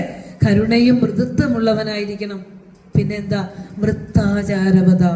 സമൂഹത്തിൽ സാൻമാർഗിക മൂല്യങ്ങളെ കാത്ത് നല്ല നടത്തിയുള്ളവനായിരിക്കണം. കാര്യം മനസ്സിലായോ എന്താന്ന്? അപ്പോ ആരെ കൊണ്ടാണ് ഗുരുവിനെ കുഞ്ഞുങ്ങൾക്ക് വിദ്യാഭ്യാസം ആദ്യാക്ഷരം കുറിക്കേണ്ടത്? വിദ്വാൻ, അറിവുള്ളവനായിരിക്കണം. നിങ്ങളുടെ നാട്ടിൽ അങ്ങനെ അറിവുള്ള ഇങ്ങനെ ആരെങ്കിലും ഉണ്ടെങ്കിൽ നിങ്ങൾ നിങ്ങളുടെ കുഞ്ഞിനെ ധൈര്യമായി കൊണ്ടുപോയി വിദ്യാരംഭണം ചെയ്തോളൂ. വിദ്വാനായിരിക്കണം. പിന്നെ പറഞ്ഞേ, ഭക്തിയുള്ളവനായിരിക്കണം, കുറച്ച് സോഫ്റ്റ് ആയിട്ടുള്ള മനസ്സുണ്ടാകണം, നല്ല നടത്തി ഉണ്ടാകണം, അല്ലെ? സദാചാര സാൻമാർഗിക മൂല്യങ്ങളെ വെടിഞ്ഞ് മദ്യപിച്ചും അസാൻമാർഗിക മാർഗത്തിൽ നടക്കുന്ന ഒരാളുടെ അടുത്ത് കൊണ്ടേ നമ്മുടെ കുഞ്ഞിനെ അക്ഷരം എഴുതാൻ കൊടുക്കാമോ? ഇല്ല. എന്നിട്ട് ഗുരു പറയാണ്, കുഞ്ഞിനെ കുളിപ്പിച്ച് നല്ല വസ്ത്രം ധരിച്ച് നല്ല സുന്ദരിയും സുന്ദരനൊക്കെ ആക്കിയിട്ട് ആ മടിയിലേക്ക് ഇരുത്തി കൊടുക്കുക. എന്നിട്ട് ആ ഗുരു എന്ത് ചെയ്യണം? കണ്ണടച്ച് ധ്യാനിച്ചതിന് ശേഷം ഒരു സ്വർണം കൊണ്ട്, മോതിരമോ ഏതെങ്കിലും സ്വർണം കൊണ്ട് നാവിന്മേൽ ഓം എന്നെഴുതണം. ഹരിശ്രീ ഗണപതി ഒന്നും പറഞ്ഞിട്ടില്ല. ഹരിയും വിഷ്ണു, അതായത് എന്താ പറയാ, വിഷ്ണുവും ദേവിയും ഗണപതിയും ഒക്കെ ചേർന്ന അല്ല ഗുരു പറഞ്ഞിരിക്കുന്നത്. എന്താ എഴുതാനാ പറഞ്ഞേ? അതാണ് ഗുരു. ഗുരു എന്ന ഋഷീശ്വരൻ ആരാണ് എന്ന് ഒരു ഒറ്റ വാക്ക് മതിയല്ലോ. എന്താ ഓങ്കാരം? എന്താ ഓങ്കാരത്തിന്റെ ആ ഉ മ പിന്നെ അമാത്രയായ ആ തുരീയാനുഭവം ചേർന്നതല്ലേ ഓങ്കാരം? അപ്പോൾ അത് ജാഗ്രത്തിനെയും സ്വപ്നത്തിനെയും നമ്മുടെ സുഷുപ്തിയെയും അതിനതീതമായ ആ തുരീയാനുഭവത്തെയും ചേർത്ത് കോർത്തുകൊണ്ട് ഋഷീശ്വരന്മാരുണ്ടാക്കിയ ഒരൊറ്റ സൂത്ര വേർഡാണ് ഓം. സൂത്രവാക്യം, ബ്രഹ്മപ്രതിവാചക ശബ്ദം. അത് കുഞ്ഞിന്റെ നാവിലേക്ക് എഴുതിയാൽ പിന്നെ വെല്ലം വേണോ? അപ്പൊ പിന്നെ ഓർത്തിരിക്കോ? കുഞ്ഞിന്റെ നാവിൽ എന്താ കുറിക്കണ്ടേ? ഓം, അല്ലെ? എന്തിനാ സ്വർണം കൊണ്ട് കുറിക്കണേ? ഇവൻ പറയുന്ന വാക്കുകൾ സ്വർണം പോലെ ഉറപ്പുള്ളതായി മാറട്ടെ. കുറച്ച് കാര്യങ്ങളൊക്കെ നമുക്ക് മനസ്സിലായി, അല്ലെ? അമ്മയ്ക്ക് ചില ഉത്തരവാദിത്തങ്ങളുണ്ട്. 5 വയസ്സ് വരെ കുഞ്ഞിനെ ദേവനായി വളർത്തണം. നമ്മൾ പറയാറില്ലേ, ഇപ്പൊ ഗുരുദർശന ക്ലാസ്സിൽ വരാൻ പറഞ്ഞ അവൻ വരില്ല, അമ്പലത്തിൽ വരാൻ പറഞ്ഞ അവൻ വരില്ല. അവൻ വന്നില്ലെങ്കിൽ ഞാനും നിങ്ങളും ഉൾപ്പെടെയുള്ളവർ അതിന് കുറ്റക്കാരാ. കാരണം എന്താ വെച്ചാൽ കുഞ്ഞിന് എപ്പോഴാ ബേസിക് ആയിട്ടുള്ള മൂല്യങ്ങൾ കൊടുക്കേണ്ടത്? 5 വയസ്സ് വരെ. 5 വയസ്സ് വരെ എന്ന് പറഞ്ഞാൽ അതിനപ്പുറം ഒന്നും കൂടി ചിന്തിക്കൂ. അമ്മ ഒരു കുഞ്ഞിനെ ഗർഭത്തിൽ ധരിക്കുന്ന കാലം മുതൽ കുഞ്ഞിന് ബ്രഹ്മചര്യവ്രതമുണ്ട്. ആ ബ്രഹ്മചര്യവ്രതം കാത്തു രക്ഷിക്കേണ്ട ഉത്തരവാദിത്വം അമ്മയ്ക്കുണ്ട്. അപ്പോ അമ്മ ഗർഭം ധരിച്ചു കഴിഞ്ഞാൽ ആ കുഞ്ഞുമായിട്ട് ബന്ധമുള്ളത് പാലുകൂടി തീരുന്നവരെ അമ്മ കുഞ്ഞുമായിട്ട് നല്ല ചേർച്ചയുണ്ടല്ലേ? ആ സമയം വരെ അമ്മയ്ക്ക് ബ്രഹ്മചര്യം നിർബന്ധമാണ്. കുഞ്ഞിന് വേണ്ടി ആര് ബ്രഹ്മചര്യം അനുഷ്ഠിക്കണം? അമ്മ. ഇത് ചെയ്തിട്ടുണ്ടെങ്കിൽ ഉണ്ടല്ലോ, അങ്ങനെയുള്ള കുലങ്ങളിലെ വളർത്തുന്ന കുഞ്ഞുങ്ങള് ഈ ലോകത്തെ നയിക്കുന്നവരായിട്ട് മാറും. ഒരമ്മയ്ക്ക് അതിനെല്ലാമുള്ള അറിവ് നമ്മൾ നേടണം. എല്ലാ അറിവ് ഗുരു നമുക്ക് പറഞ്ഞു തന്നിട്ടുണ്ട്, അല്ലെ? അപ്പോ 5 വയസ്സ് വരെ ദേവനായി വളർത്തണം എന്ന് പറയാൻ കാരണം കുഞ്ഞിന്റെ വാസന പ്രബലമായിട്ടില്ല. നമ്മൾ എല്ലാവരും ഈ ലോകത്തേക്ക് വരുന്നത് ഒരു കർമ്മവാസനയുടെ ഫലമായിട്ട്, അല്ലെ? വാസനയെ അനുസരിച്ചുള്ള ജന്മം നമുക്ക്, ശരീരം നമുക്ക് കിട്ടിയേക്കണേ. പക്ഷി ശരീരമോ പാമ്പ് ശരീരമോ എന്തും വാസനയ്ക്ക് അനുയോജ്യമായി. ഇപ്പം ഇവിടെ വന്ന് ഇങ്ങനെ ഈ ഗുരുവിൻ്റെ തിരുസന്നിധിയിൽ ഇങ്ങനെ നിങ്ങൾ ഇരിക്കാനും ഇങ്ങനെ പറയാനും ഒക്കെ നിയുക്തമാക്കിയിട്ടുണ്ടെങ്കിൽ പൂർവ്വജന്മത്തിൽ എവിടെയോ ഇതിത്തിരി കേട്ടിട്ടുണ്ട്. അതിൻ്റെ ബാക്കി നമ്മളെ കേൾപ്പിക്കുകയാണെന്ന് കരുതിയാൽ മതി. ഇനി നമുക്ക് മനസ്സിലായില്ലെങ്കിൽ അത് വിത്തായി കിടക്കട്ടെ, അടുത്ത ജന്മമെങ്കിലും അത് മുളയ്ക്കും, താന്നു പോകില്ല, പതിച്ചു പോകില്ല. അതിനാണ് സത്സംഗങ്ങളിലേക്ക് വരണമെന്ന് പറയുന്നത്. അപ്പോൾ ഒഴിഞ്ഞ ക്യാൻവാസ് പോലെയാണ് കുഞ്ഞിൻ്റെ 5 വയസ്സ് വരെയുള്ള ആ മനസ്സ്. അവിടേക്ക് നമ്മൾ എന്ത് കൊടുക്കണം? ഭക്തി പറഞ്ഞു കൊടുക്കണം, നല്ല മഹാന്മാരുടെ മാതൃകകൾ കാട്ടിക്കൊടുക്കണം, നല്ല ചിത്രങ്ങൾ കാട്ടിക്കൊടുക്കണം, അല്ലേ? അതുപോലെ നല്ല കഥകൾ പറഞ്ഞു കൊടുക്കണം, നമസ്കരിക്കാൻ പഠിക്കണം, സാത്വിക ആഹാരം ശീലിപ്പിക്കണം. ഇങ്ങനെ നല്ല നല്ല കാര്യങ്ങൾ പറഞ്ഞു കുഞ്ഞിനെ ദേവതുല്യം വളർത്തിയെടുക്കാനുള്ള ഉത്തരവാദിത്തം ആർക്കാ? ആ പഞ്ചമാബ്ദം ദാത്രൈവ ലാലനാ പാലനാദിഭിഹി ഉപാഖ്യാനേന മഹതാം പ്രതിച്ഛന്താവലോകത. ഇന്ന് നമ്മുടെ കുഞ്ഞുങ്ങൾ മാതൃകയാക്കുന്ന ആരെയാ? ഒന്ന് ആലോചിച്ച് നോക്കിയേ. പണ്ട് നമ്മളൊന്ന് കീറാത്ത വസ്ത്രം ധരിക്കാൻ എത്ര കൊതിച്ചിട്ടുണ്ട്. ഇപ്പോൾ 1000-3000 വസ്ത്രം വാങ്ങിച്ചിട്ട് കീറിയിട്ട് കൊടുക്കും. ഒന്ന് മറയ്ക്കാൻ വേണ്ടി സമരം ചെയ്തവരാ നാം. നമ്മുടെ മക്കൾക്ക് എത്ര വസ്ത്രം ഉണ്ട് ധരിക്കുന്നിടത്ത്? എങ്ങനെ അല്പവസ്ത്രധാരിയായി നടക്കാമെന്നാണ് നമ്മൾ ചിന്തിക്കുന്നത്, അല്ലേ? അപ്പോൾ ആലോചിച്ച് നോക്കുമ്പോൾ നമ്മൾ ഓരോ മാതൃകകളെ വെക്കുന്നത് ഭൗതികമായ മാതൃകകളാണ്. ഈ മാതൃകകൾ ഇപ്പോൾ നല്ല സിനിമ അഭിനയിക്കുന്നവരോ, ഏറ്റവും കൂടുതൽ നല്ല പാട്ട് പാടുന്നവരെയോ, അല്ലെങ്കിൽ എന്താ പറയുക, നല്ല ചിത്രകാരനെയോ, ക്രിക്കറ്റ് പ്ലെയറിനെയോ, ഫുട്ബോളറെയൊക്കെ നമ്മൾ മാതൃകയാക്കുക, അവരെയൊക്കെയാ. പക്ഷെ അവരുടെയൊക്കെ ജീവിതത്തിലേക്ക് നമ്മളൊന്ന് എടുത്ത് നോക്കുമ്പോൾ എവിടെയെങ്കിലും ശാന്തിയോ സമാധാനമോ ഉണ്ടോ? അപ്പൊ അതൊക്കെ നല്ല മാതൃകകളാണോ? അതുകൊണ്ടാണ് ഗുരു പറയും ഇത്തരത്തിലുള്ള നല്ല മാതൃകകൾ, ലോകത്തിന് ശാന്തി പകർന്നിട്ടുള്ള മഹാപുരുഷന്മാരുടെ ചരിത്രങ്ങളും മാതൃകകളും കുഞ്ഞുങ്ങൾക്ക് പറഞ്ഞു കൊടുക്കണം എന്ന് പറയുന്നത്. അതുകൊണ്ടാണ് ഇതൊക്കെ ഒരമ്മ അറിഞ്ഞാലുണ്ടല്ലോ, അമ്മ എത്ര ഗ്രേറ്റ് ആയിട്ട് ആ കുഞ്ഞിനെ വളർത്താൻ സാധിക്കുമെന്നറിയോ? എന്തുകൊണ്ട് നമ്മൾ ഇതിൽ നിന്നെല്ലാം മുഖം തിരിയുന്നു ഒന്ന് ആലോചിച്ച് നോക്കൂ. അപ്പോൾ അങ്ങനെ 5 വയസ്സ് വരെ കുഞ്ഞിനെ ദേവനായി വളർത്തണമെന്ന് പറയാണ്. അടുത്തത് ആശ്രമധർമ്മങ്ങൾ പറയാണ്. 3 ആശ്രമങ്ങളാ ഗുരു നമുക്ക് പറഞ്ഞു തരുന്നുള്ളൂ. ഏതൊക്കെയാ? വാനപ്രസ്ഥം പറയണില്ല, കാടില്ലല്ലോ ഇപ്പോ. ബ്രഹ്മചര്യം, ഗാർഹസ്ഥ്യം, സന്യാസം, അല്ലെ? ബ്രഹ്മചര്യവും ഗാർഹസ്ഥ്യവും സന്യാസവും. അതിലെ കാരണം വേദങ്ങളിൽ പറയുന്നത് 3 ആശ്രമങ്ങളാണ് മുഖ്യമായിട്ട് പറയുന്നത്. അതുകൊണ്ട് ഗുരു നമുക്ക് 3 ആശ്രമങ്ങളാണ് പറഞ്ഞു തരുന്നത്, അല്ലെ? ഇപ്പൊ എന്തൊക്കെ പറഞ്ഞു നമ്മള്? ശിവഗിരി വർണ്ണന എന്ന് വെറുതെ പറഞ്ഞേ. ശിവഗിരി വർണ്ണന, ഗുരുവർണ്ണന, ധർമാധർമ്മ വിവേചനത്തിൽ ഒരു ജാതി, ഒരു മതം, ഒരു ദൈവം വിചാരം ചെയ്തു. പിന്നെ എന്ത് ചെയ്തു? പഞ്ചധർമ്മങ്ങൾ പറഞ്ഞു, പഞ്ചശുദ്ധി പറഞ്ഞു. പിന്നെ എന്ത് പറഞ്ഞു? സൂതകം, കുഞ്ഞിനെ എങ്ങനെ പരിപാലിക്കണം, ബാലോപചരണം പറഞ്ഞു. പിന്നെ പറഞ്ഞു ആശ്രമം പറഞ്ഞു. ഇത്ര പിടികിട്ടിയോ? ഇനി അടുത്തത് പറയുകയാണ് ബ്രഹ്മചര്യം. നമ്മൾ ശ്രദ്ധിച്ച് കേൾക്കേണ്ട ഒരു കാര്യമാണ് കേട്ടോ. പ്രത്യേകിച്ച് ഞങ്ങളെ പോലെയൊക്കെയുള്ള അധ്യാപകരൊക്കെ ആകുമ്പോൾ കുട്ടികളോട് എത്രയോ 10-30 വർഷം ഓരോ കുഞ്ഞുങ്ങളുടെയും സ്വഭാവവും അവരുടെ ജീവിതവും അവരുടെ കുടുംബങ്ങളെയും ഒക്കെ കണ്ടറിഞ്ഞ അനുഭവ സമ്പത്തും കൂടിയുണ്ട്. ബ്രഹ്മചര്യം എന്ന് പറഞ്ഞാൽ വിദ്യാഭ്യാസത്തോടെ ഏറ്റവും ചേർന്ന് നിൽക്കുന്ന ഒരു ആശ്രമമാണ് ബ്രഹ്മചര്യാശ്രമം, അല്ലെ? അതായത് മനുഷ്യന്റെ ഈ ഒരു ബ്രഹ്മചര്യം എന്ന് പറഞ്ഞൊരു വിദ്യാർത്ഥി, ആ വിദ്യാർത്ഥി പണ്ട് ഗുരുകുല സമ്പ്രദായമായിരുന്നു. ഗുരുകുലത്തിലേക്കാണ് വിദ്യക്ക് അയച്ചത്. ഗുരുവും ഗുരുകുല വിദ്യാഭ്യാസം നേടിയ ഗുരുവാണ്, അല്ലെ? അപ്പോ ഈ ബ്രഹ്മചാരിക്ക് എല്ലാ ആഗ്രഹങ്ങളിൽ നിന്ന് നിവൃത്തനായിരിക്കണം. ഇന്ദ്രിയങ്ങളുടെ ഇഷ്ടങ്ങൾക്കനുസരിച്ച് സഞ്ചരിക്കാതെ ആഗ്രഹങ്ങളെ നിവർത്തിച്ചവൻ എന്നാണ് ബ്രഹ്മചാരി എന്നുള്ള വാക്കിനർത്ഥം. അപ്പൊ ഞാൻ ആദ്യം പറഞ്ഞു, കുഞ്ഞിന്റെ ബ്രഹ്മചര്യം പരിപാലിക്കുന്നതിന് അച്ഛനും അമ്മയ്ക്കും ഒരു പങ്കുള്ള കാര്യം പറഞ്ഞു. ഗുരുവിനും അതുപോലെ ഒരു പങ്കുണ്ട്. എത്ര ശ്രേഷ്ഠമായിട്ടാണെന്നറിയാമോ പണ്ട് കാലത്ത് ഒരു കുഞ്ഞിന്റെ വിദ്യാഭ്യാസ കാര്യത്തിൽ ഒരു രാജ്യവും അവിടുത്തെ ജനങ്ങളും കുടുംബാംഗങ്ങളും ശ്രദ്ധിച്ചിരുന്നത്. ഇന്ന് അങ്ങനെ എന്തെങ്കിലും ശ്രദ്ധയുണ്ടോ? എങ്ങനെയെങ്കിലും റെഡിയാക്കി വിദ്യാലയത്തിലേക്ക് അയച്ചാൽ നമ്മുടെ എന്താ പറയുക, കടമ തീർന്നു എന്ന് പറഞ്ഞ് ഇരിക്കുന്ന നമുക്ക് ഈ ബ്രഹ്മചര്യാശ്രമം നന്നായി നാം പഠിക്കേണ്ടതുണ്ട്. ഗുരു പറയുന്ന ഒരു കാര്യമുണ്ട് കേട്ടോ. അതായത് വർണ്ണിനഹ പിതരൗ നിസ്വൗ യതി ദേശസഭാ സ്വയം ബ്രഹ്മചര്യവ്രതം സമ്യക് അവശ്യം തസ്യ നിർവഹേത്. പറഞ്ഞു തരാം. വർണ്ണി എന്ന് പറഞ്ഞ ഇവിടെ ഒരു കുട്ടി നമ്മളെല്ലാവരും ശ്രദ്ധിച്ച് മനസ്സിലാക്കേണ്ട ഒരു കാര്യമാണ്. വർണ്ണിനഹ പിതരോ നിസ്വോ. ഒരു വിദ്യാർത്ഥിയുടെ അച്ഛനമ്മമാർക്ക് പഠിപ്പിക്കാൻ സമ്പത്തില്ലെങ്കിൽ, അന്ന് വലിയ സമ്പത്തൊന്നും വേണ്ട, ശരിക്കും ഗുരുകുല വിദ്യാഭ്യാസത്തിന് ശേഷം ഗുരുകുലത്തിൽ തന്നെ ജോലി ചെയ്ത് കൃഷി ചെയ്തുമൊക്കെ അന്നത്തിനുള്ള വക കണ്ടെത്തണം, ഗുരുവിനും അന്നത്തിനുള്ള വക കണ്ടെത്തണം, പഠിക്കണം, ഓൾ റൗണ്ട് ഡെവലപ്മെന്റ് അവിടെ നിന്ന് തന്നെ കിട്ടും അല്ലെ? അപ്പോ ഒരു കുട്ടിക്ക് വിദ്യാഭ്യാസത്തിന് ധനമില്ലാതെങ്കിൽ വന്നാൽ ഗുരു പറഞ്ഞിരിക്കുക, സങ്കടം വരും നമുക്ക്.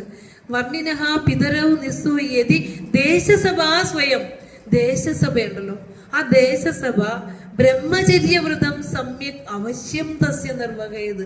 അവന്റെ ബ്രഹ്മചര്യവ്രതം ദേശസഭ ഏറ്റെടുത്ത് നടത്തി കൊടുക്കണേ. പണമില്ലാത്ത കാരണത്താൽ പഠിക്കാതിരിക്കരുത്.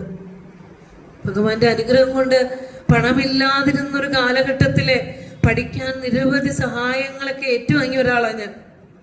അറിയാതെ ഓർത്തു പോവുകയാണ്. നിരവധി സഹായങ്ങൾ അല്ലെ? അപ്പോ എപ്പോഴും മഹാപുരുഷന്മാരുടെ വാക്കുകൾ ഇങ്ങനെ നമ്മുടെ ഈ പ്രപഞ്ചത്തിൽ ആകെ ചൈതന്യമായി പകർന്നു ഇങ്ങനെ പരന്നുകൊണ്ടിരിക്കും. അപ്പോ അതായത് വിദ്യാഭ്യാസം എന്ന് പറഞ്ഞാൽ മാനവശേഷി വികസനത്തിന്റെ ഭാഗമാണ്. ഒരു രാഷ്ട്രത്തിലെ വിദ്യാസമ്പന്നരായ ഒരു ജനതയാണ് ആ രാഷ്ട്രത്തിന്റെ പൊതുസമ്പത്ത്. അതുകൊണ്ട് ഗുരു വെറുതെ ഇത് പറയുകയല്ല ചെയ്തത്. നടരാജ ഗുരുവിനെ പോലെ, കുമാരനാശാനെ പോലെ, സഹോദരൻ അയ്യപ്പനെ പോലെയുള്ളവരെയൊക്കെ എടുത്ത് പഠിപ്പിച്ച് സമൂഹ സേവനത്തിന് ഇറക്കിയത്. സ്വന്തം ജീവിതം ജീവിച്ച് പണം ഉണ്ടാക്കി 3 തലമുറ കൂട്ടി വെച്ചിട്ട് പോയോ അവര് പോയോ? അവരെന്താ ചെയ്തേ? അവരാ ധനം വിദ്യയാകും, വിദ്യ സേവനമായി. അവരെ പഠിപ്പിക്കാൻ, സഹോദരയ്യപ്പനെ പഠിപ്പിക്കാൻ പൈസ കൊടുക്കാൻ പറയുന്ന സമയത്ത് കുമാരനാശനോട് പറയുക, ധനം വിദ്യയാകും, വിദ്യ സേവനമാകും, വേണ്ടത് ചെയ്യൂ കുമാരു. സഹോദരയ്യപ്പന് ഡിഗ്രി പഠനം തിരുവനന്തപുരം മഹാരാജാസ് കോളേജിൽ നിന്നു പോകുന്ന സന്ദർഭത്തിലാണ് ഗുരുവിനെ കാണുന്നത്. ആ തിരുസന്നിധിയിൽ ഒന്ന് എത്താൻ കൊതിച്ചു നിൽക്കുകയായിരുന്നു. അപ്പോഴാ പറയണത്, വേണ്ടത് ചെയ്തോളൂ, ആ പഠിക്കാൻ കൊടുക്കുന്ന ധനം വിദ്യ എന്താകും, ദേശസേവനമായി മാറിക്കൊള്ളുമെന്ന് അല്ലെ? എത്രയോ ക്ലേശങ്ങള് ഈ ഭൗതിക ജീവിതത്തിൽ സഹോദരൻ അയ്യപ്പൻ അനുഭവിച്ചു. ജാതിക്കും മതത്തിനുമെതിരെ ഈ പ്രപഞ്ചത്തിൽ, ഈ ലോകത്തിൽ ഇറങ്ങി പ്രവർത്തിച്ചിട്ട് അല്ലെ? ഒരു വാക്കുകൾ തെറ്റിയോ? ലോകസേവനമായില്ലേ ആ വാക്ക്? നമ്മളൊക്കെ നമ്മുടെ മക്കളെ പഠിപ്പിക്കുമ്പോൾ എന്ത് പറഞ്ഞു കൊടുക്കും? മക്കളെ പഠിച്ച് നല്ല പൈസ ഉണ്ടാക്കണം, വീട് കെട്ടണം, പിന്നെ കാറ് വാങ്ങണം, ബംഗ്ലാവ് വാങ്ങണം എന്നൊക്കെ പറയാം. അങ്ങനെ ഒന്നും അല്ല പറഞ്ഞു കൊടുക്കണ്ടേ. എന്താ പറയണ്ടേ? പഠിച്ച് നല്ലൊരു മനുഷ്യനാകണം. അന്യജീവൻ ഉതകി സ്വജീവിതം ധന്യമാക്കും അമലേ വിവേകികൾ. വിവേകികളായ മനുഷ്യർ ജീവിക്കുന്നത് മറ്റുള്ളവർക്ക് വേണ്ടി കൂടിയാണ് അല്ലെ? നമുക്ക് വേണ്ടി മാത്രം ജീവിച്ച് മരിച്ചാൽ ഈ ലോകത്ത് നമ്മുടെ ജീവിതത്തിന് എന്തർത്ഥമുള്ളത്? ഒരർത്ഥവും ഇല്ല. അപ്പൊ ഗുരു ഇത് പ്രാക്ടിക്കലായിട്ട്, നടരാജ ഗുരുവിനെ നമുക്കറിയുന്ന അമേരിക്കയിലെ 5 സർവകലാശാലകളിലെ ഗുരുവിന്റെ എന്താ പറയാ, an integrated science of the absolute. ഇവിടെ ഗുരുവിന്റെ നടരാജ ഗുരു നിത്യയൊക്കെ എഴുതിയ ഗുരു നിത്യ ചൈതന്യയുടെ കൃതികളാണല്ലേ, എല്ലാം ശേഖരിച്ചുകൊണ്ട് കുറെ ജിജ്ഞാസുക്കളായ ജ്ഞാനികൾ ചേർന്നിരുന്നു കൊണ്ട് നടരാജഗുരുവിന്റെ കൃതികൾ, യതിയുടെ കൃതികളെല്ലാം എൻ്റെ അടുത്തും വന്നു. 1-2 കൃതികൾ ചെയ്യാൻ പറഞ്ഞു. പക്ഷെ സമയക്കുറവുകൊണ്ട് ചെയ്യാൻ പറ്റിയില്ല. അറിവൊക്കെ ഞാൻ പഠിപ്പിച്ചു കഴിഞ്ഞതാ, പക്ഷെ എനിക്കത് ചെയ്യാനുള്ള സമയം കിട്ടിയില്ലാത്തത് കൊണ്ട് എനിക്കതിൽ പങ്കാളിയാകാൻ പറ്റിയില്ല. അപ്പോൾ ഇതിനെല്ലാം ചേർത്ത് കോർത്ത് നിർത്തിക്കൊണ്ട് ഒരു പുതിയ ഗ്രന്ഥം അവർ ഇറക്കുകയാണ്. അതിന് എല്ലാവിധത്തിലുള്ള സഹായം നമ്മൾ ചെയ്യണം. അന്യം നിന്ന് പോകാതെ ഈ അറിവിനെ, ഒരു വിളക്കിനെ നമുക്ക് പ്രകാശിക്കണം. ഇനിയൊരു തലമുറ അതുപോലെ ഒരു അറിവ് പകരം ഉണ്ടാകുമോ ഈ കാലത്ത്? ആലോചിച്ച് നോക്കൂ. അതിനെയൊക്കെ നമ്മൾ സംരക്ഷിക്കണം അവിടെയൊക്കെ. അപ്പോൾ ഗുരു പറഞ്ഞു വന്നത്, ഗുരു ഈ രഘുവംശം പോലെയുള്ള മഹാകാവ്യങ്ങളൊക്കെ വിദ്യാഭ്യാസ കാലഘട്ടത്തിൽ പഠിച്ചതാ. കാളിദാസ മഹാകവിയുടെ കാര്യം ഇപ്പൊ പറഞ്ഞല്ലോ അല്ലെ? കവി കാളിദാസനെ വെല്ലുന്നല്ലോ എന്ന് ചോദിച്ചല്ലേ? ഭവാനുകമ്പം മമ മുകളിൽ മുരുന്ന് അദ്വൈത സമ്പത് സന്താനം ചെയ്ത സാരാമൃത ലഹരി മൊഴിക്കേതു ഞാൻ ആദരിപ്പൂ എന്നല്ലേ? എന്നെ ഒന്ന് തൊട്ടു ഗുരു, എന്നെ ഒന്ന് കെട്ടിപ്പിടിച്ചു, ആശ്ലേഷിച്ചിട്ട് എൻ്റെ മമ മുകളിൽ മുകർന്ന് എൻ്റെ നെറ്റിയിലൊന്ന് ഒരു ചുംബനം തന്നു. ആ ചുംബനം തരുന്ന വ്യാജേന എൻ്റെ മായയ്ക്കെന്താപായം ഭവിക്കുംപടി ഉടൽ ഉണരും കൈസ്ഥലത്തിൽ കലർത്തി. വെറുതെ കെട്ടിപ്പിടിക്കുന്ന പോലെ കെട്ടിപ്പിടിച്ചിട്ട് എൻ്റെ അജ്ഞാനത്തെ അങ്ങ് ഊറ്റിയെടുത്തുകൊണ്ട് എൻ്റെ എന്താ പറയുക, ആ കാവ്യകലയുടെ അധിക തുങ്കപദത്തിലേക്കുള്ള പടിപൂജയ്ക്ക് വേണ്ടി ഗുരു ആ സ്പർശനം കൊടുത്തത്. ആലോചിച്ച് നോക്കൂ. അപ്പൊ ഇതൊക്കെ ആ ഒരു സ്പർശനം പോലും എത്ര ദിവ്യ അനുഭവമായി കരുതിയിരുന്നു ഗുരുവിന്റെ ശിഷ്യഗണങ്ങള്. അപ്പൊ കാളിദാസന്റെ രഘുവംശത്തിൽ ഇതുപോലൊരു സന്ദർഭമുണ്ട്. ഗുരുകുലത്തിൽ പഠിച്ചിരുന്ന ഒരു കുട്ടി വിദ്യാഭ്യാസത്തിന് ശേഷം ഗുരുദക്ഷിണ കൊടുക്കാൻ അവന് പൈസയില്ല. പക്ഷെ അവൻ നല്ല അഭിമാനിയാ. അവൻ രഘു മഹാരാജാവിനോട് ചെന്നിട്ട് പറഞ്ഞു, രാജാവേ, എനിക്ക് ഗുരുദക്ഷിണ കൊടുക്കാനുള്ള ധനം ഖജനാവിൽ നിന്ന് എനിക്ക് അനുവദിച്ച് തരണമെന്ന്. രാജാവാണെങ്കിൽ ഒരു യജ്ഞത്തിന്റെ ഭാഗമായി ഖജനാവിലെ മുഴുവൻ ധനവും ദാനം ചെയ്ത് ഒഴിഞ്ഞ ഖജനാവ്. എന്ത് ചെയ്യും? രാജാവ് തീരുമാനിച്ചു, ഈ രാജ്യത്ത് ധനം കെട്ടിപ്പൂട്ടി വെച്ചിരിക്കുന്ന ധനികരായ ആളുകളുടെ ഖജനാവുകൾ പിടിച്ചെടുത്തിട്ട് ധനമെടുത്തിട്ട് നിർധനരായ കുട്ടികൾക്ക് അല്ലെങ്കിൽ നിർധനരായ ആളുകൾക്ക് കൊടുക്കാം എന്ന് തീരുമാനിച്ചു.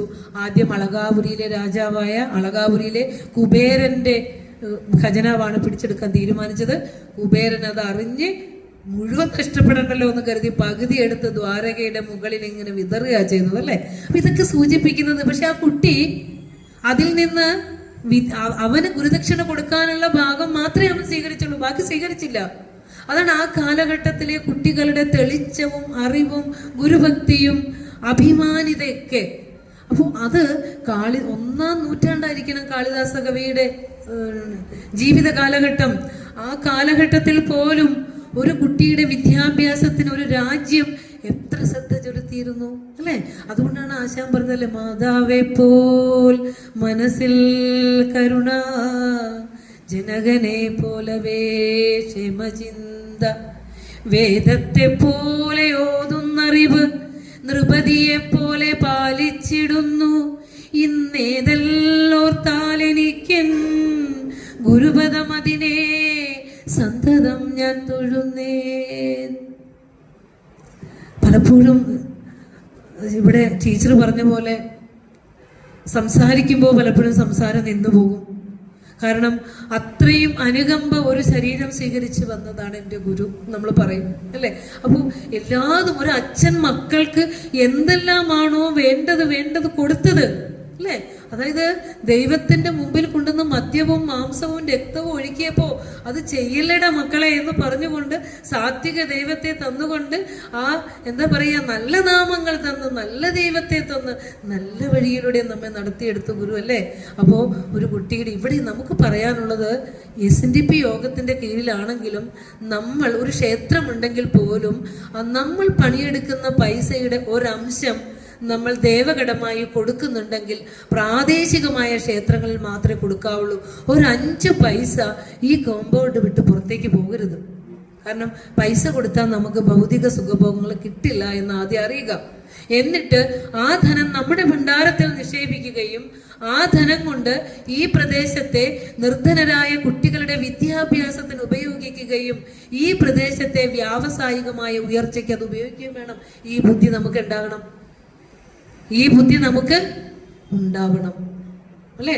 അപ്പോ ഈശ്വരനെ തേടി അലച്ചിലൊക്കെ ഒന്ന് കുറച്ച് പരമാത്മസ്വരൂപനായ ഒരു ഗുരുവിനെ കിട്ടിയിട്ടും ഇങ്ങനെ മിന്നാമിനുങ്ങിന്റെ ഇത്തിരി വെട്ടം തേടി ഉള്ള ഓട്ടം ഒന്ന് കുറയ്ക്കേണ്ടതുണ്ട് നമ്മളല്ലേ?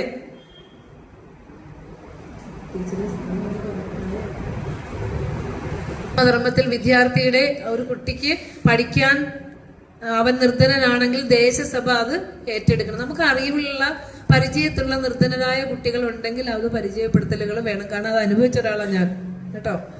ആ എന്താ പറയാ, ആ ഒരു ജീവിതത്തിലെ കൈത്താങ് പല സമയങ്ങളിലും അനുഭവിച്ചിട്ടുണ്ട്. അതുകൊണ്ടായിരിക്കും നമ്മൾ ഇത്ര തെളിച്ചയോടെ നമുക്ക് ലോക ജീവിതത്തിൽ ഇങ്ങനെ നിൽക്കാനായിട്ട് സാധിക്കുന്നത്, അല്ലേ? അപ്പൊ നമ്മൾ ഓർക്കണം, അതൊക്കെ നമ്മുടെ മനസ്സിലേക്ക് എപ്പോഴും പല സ്കൂളുകളിലാണെങ്കിലും പല കുട്ടികൾക്കും വിഷമിക്കുന്നത് കാണുമ്പോൾ നമ്മൾ ഒരു കൈ ചെയ്യണത് മറ്റു കൈ അറിയാതെ നമുക്ക് ചെയ്യാൻ തോന്നുന്നത് എന്തുകൊണ്ടാണ്? നമ്മൾ ഇതൊക്കെ അനുഭവിച്ച അനുഭവത്തിന്റെ വെളിച്ചത്തിൽ തന്നെയാണ് അതൊക്കെ. അപ്പോൾ അതുപോലെ തന്നെ കുട്ടികൾക്ക് ഇന്ദ്രിയങ്ങളെ നിയന്ത്രിച്ച് ജീവിക്കണം എന്ന് പറഞ്ഞിട്ടുണ്ട് ഗുരു. അതുപോലെ സന്ധ്യാപ്രാർത്ഥന, ദ്വേ സന്ധ്യേ വീതതന്ത്രീകം ബ്രഹ്മചാരിയും ഉപാസതേ. രണ്ട് സന്ധ്യകൾ എന്ന് പറഞ്ഞാൽ എന്താ? രാവിലെയും വൈകുന്നേരവും. 4 സന്ധ്യയുണ്ട്. രാവിലെ, ഉച്ചക്ക്, ത്രിസന്ധ്യ, രാത്രി സന്ധ്യ. സന്ധിക്കുന്ന ഇടാണ്. അതിൽ 2 സന്ധ്യകളിലും ഒരു വിദ്യാർത്ഥി നാമം ജപിക്കണം. രാവിലെയുള്ള പ്രാർത്ഥന സൂര്യദർശനം വരെയും വൈകുന്നേരമുള്ള സന്ധ്യ ഉപാസന നക്ഷത്ര ദർശനം വരെയും വേണം. ഇന്ദ്രിയങ്ങളെ നിയന്ത്രിച്ച് ജീവിക്കണം. കണ്ണും കയ്യും കാലും മൂക്കും ഒക്കെ വേണ്ടാത്ത സ്ഥലങ്ങളിലേക്ക് പോകുമ്പോൾ അതിനെയൊക്കെ നിയന്ത്രിച്ച് നിർത്താനുള്ള ഒരു ഒരു ഒരു ശക്തി കിട്ടണമെങ്കിൽ ഈശ്വര പ്രാർത്ഥന വെക്കണം, അല്ലെ? ഈലോചനം ചൊല്ലിക്ക്. ഈലോചനമാതിന്ദ്രിയം ഏതെങ്കിലും ഒന്നിങ്ങ് ആലോചന കൂടാതെ പദത്തിങ്കലണഞ്ഞാൽ ആലാക്കിലുടൻ സന്മതി തോന്നിക്കുകനിക്കൻ കോലത്തുകര കോവിലിൽ വാഴും പരമേശൻ കൈകാൽ മുതലാമെന്നുടെ അംഗങ്ങളിലൊന്നും ചെയ്യാതൊരു സത്കർമ്മമൊഴിഞ്ഞങ്ങ വിവേകാൽ വയ്യാത്തതു ചെയ്യാൻ തുനിയാതാക്കുക വേണം കോലത്തുകര കോവിൽ വാഴും പരമേശൻ. പ്രാർത്ഥനയൊക്കെ നമ്മുടെ കുട്ടികളെ പഠിപ്പിച്ചു കൊടുത്താൽ എത്ര ഗ്രേറ്റ് ആയിരിക്കും, അല്ലേ? അപ്പൊ അതിനെ ഈശ്വര പ്രാർത്ഥന കുട്ടികളെ പ്രാപ്തരാക്കണമെങ്കിൽ ഇപ്പൊ നമുക്ക് ഗുരുകുല വിദ്യാഭ്യാസമൊന്നുമില്ലല്ലോ, വീട്ടിലല്ലേ? അപ്പൊ ആരാണ് അത് കാണിച്ചു കൊടുക്കണ്ടേ? സന്ധ്യാസമയത്ത് സീരിയൽ വെച്ചുകൊണ്ടിരുന്ന് നമ്മൾ അത് ശീലിച്ചാൽ കുട്ടികൾ അതേ പഠിക്കൂ. ഒരിക്കലും നമ്മൾ പറയുന്നതല്ല കുട്ടികൾ അനുസരിക്കുന്നത്, നമ്മൾ എന്ത് ചെയ്യുന്നു എന്നുള്ളതാണ്. നമ്മൾ അമ്മ സന്ധ്യാപ്രാർത്ഥന ചെല്ലുന്നത് കുട്ടി ചിലപ്പോൾ കളിച്ചുകൊണ്ടിരിക്കുകയായിരിക്കും, അല്ലെങ്കിൽ വേറെന്തെങ്കിലും ചെയ്തുകൊണ്ടിരിക്കുകയായിരിക്കും. പക്ഷെ അത് അവന്റെ മനസ്സിലേക്ക് അവൻ അറിയാതെ എടുക്കുന്നുണ്ട്. ആ സംസ്കാരം അവൻ എടുക്കുന്നുണ്ട്. ഒരു അമ്മ നന്നായി പെരുമാറിയാൽ, വീട്ടിലെ കാര്യങ്ങളിൽ അച്ഛനും അമ്മയും സഹവർത്തിച്ച് ജീവിക്കുന്നത്, നല്ല നല്ല വഴിയെ നടക്കുന്നത്, അല്ല, ഇതൊക്കെ ഈ കുഞ്ഞിന്റെ ജീവിതത്തിലേക്ക് അവൻ പകർത്തുകയാണ് നമ്മൾ അറിയാതെ. അല്ലാതെ നമ്മൾ 100,000 ഉപദേശങ്ങൾ ഇരുന്ന് കൊടുത്തിട്ടും ഒരു പ്രയോജനവുമില്ല.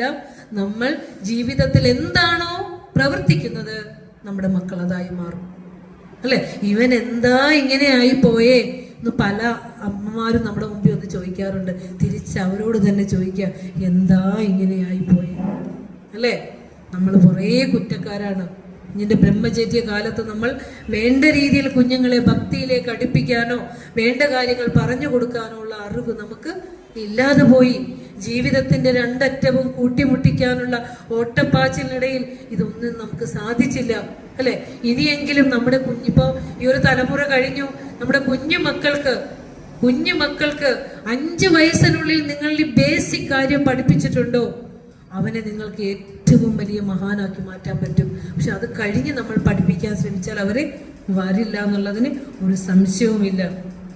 അടുത്തത് ബ്രഹ്മചര്യ ആശ്രമത്തിന് ശേഷം ഗൃഹസ്ഥാശ്രമത്തിലേക്ക് ഒരു കുഞ്ഞ് പ്രവേശിക്കാൻ ആഗ്രഹമുണ്ടെങ്കിൽ അവന്റെ വിവാഹം ഗുരുകുലത്തിൽ നിന്ന് ആണെങ്കിൽ ഏറ്റവും ഉത്തമം.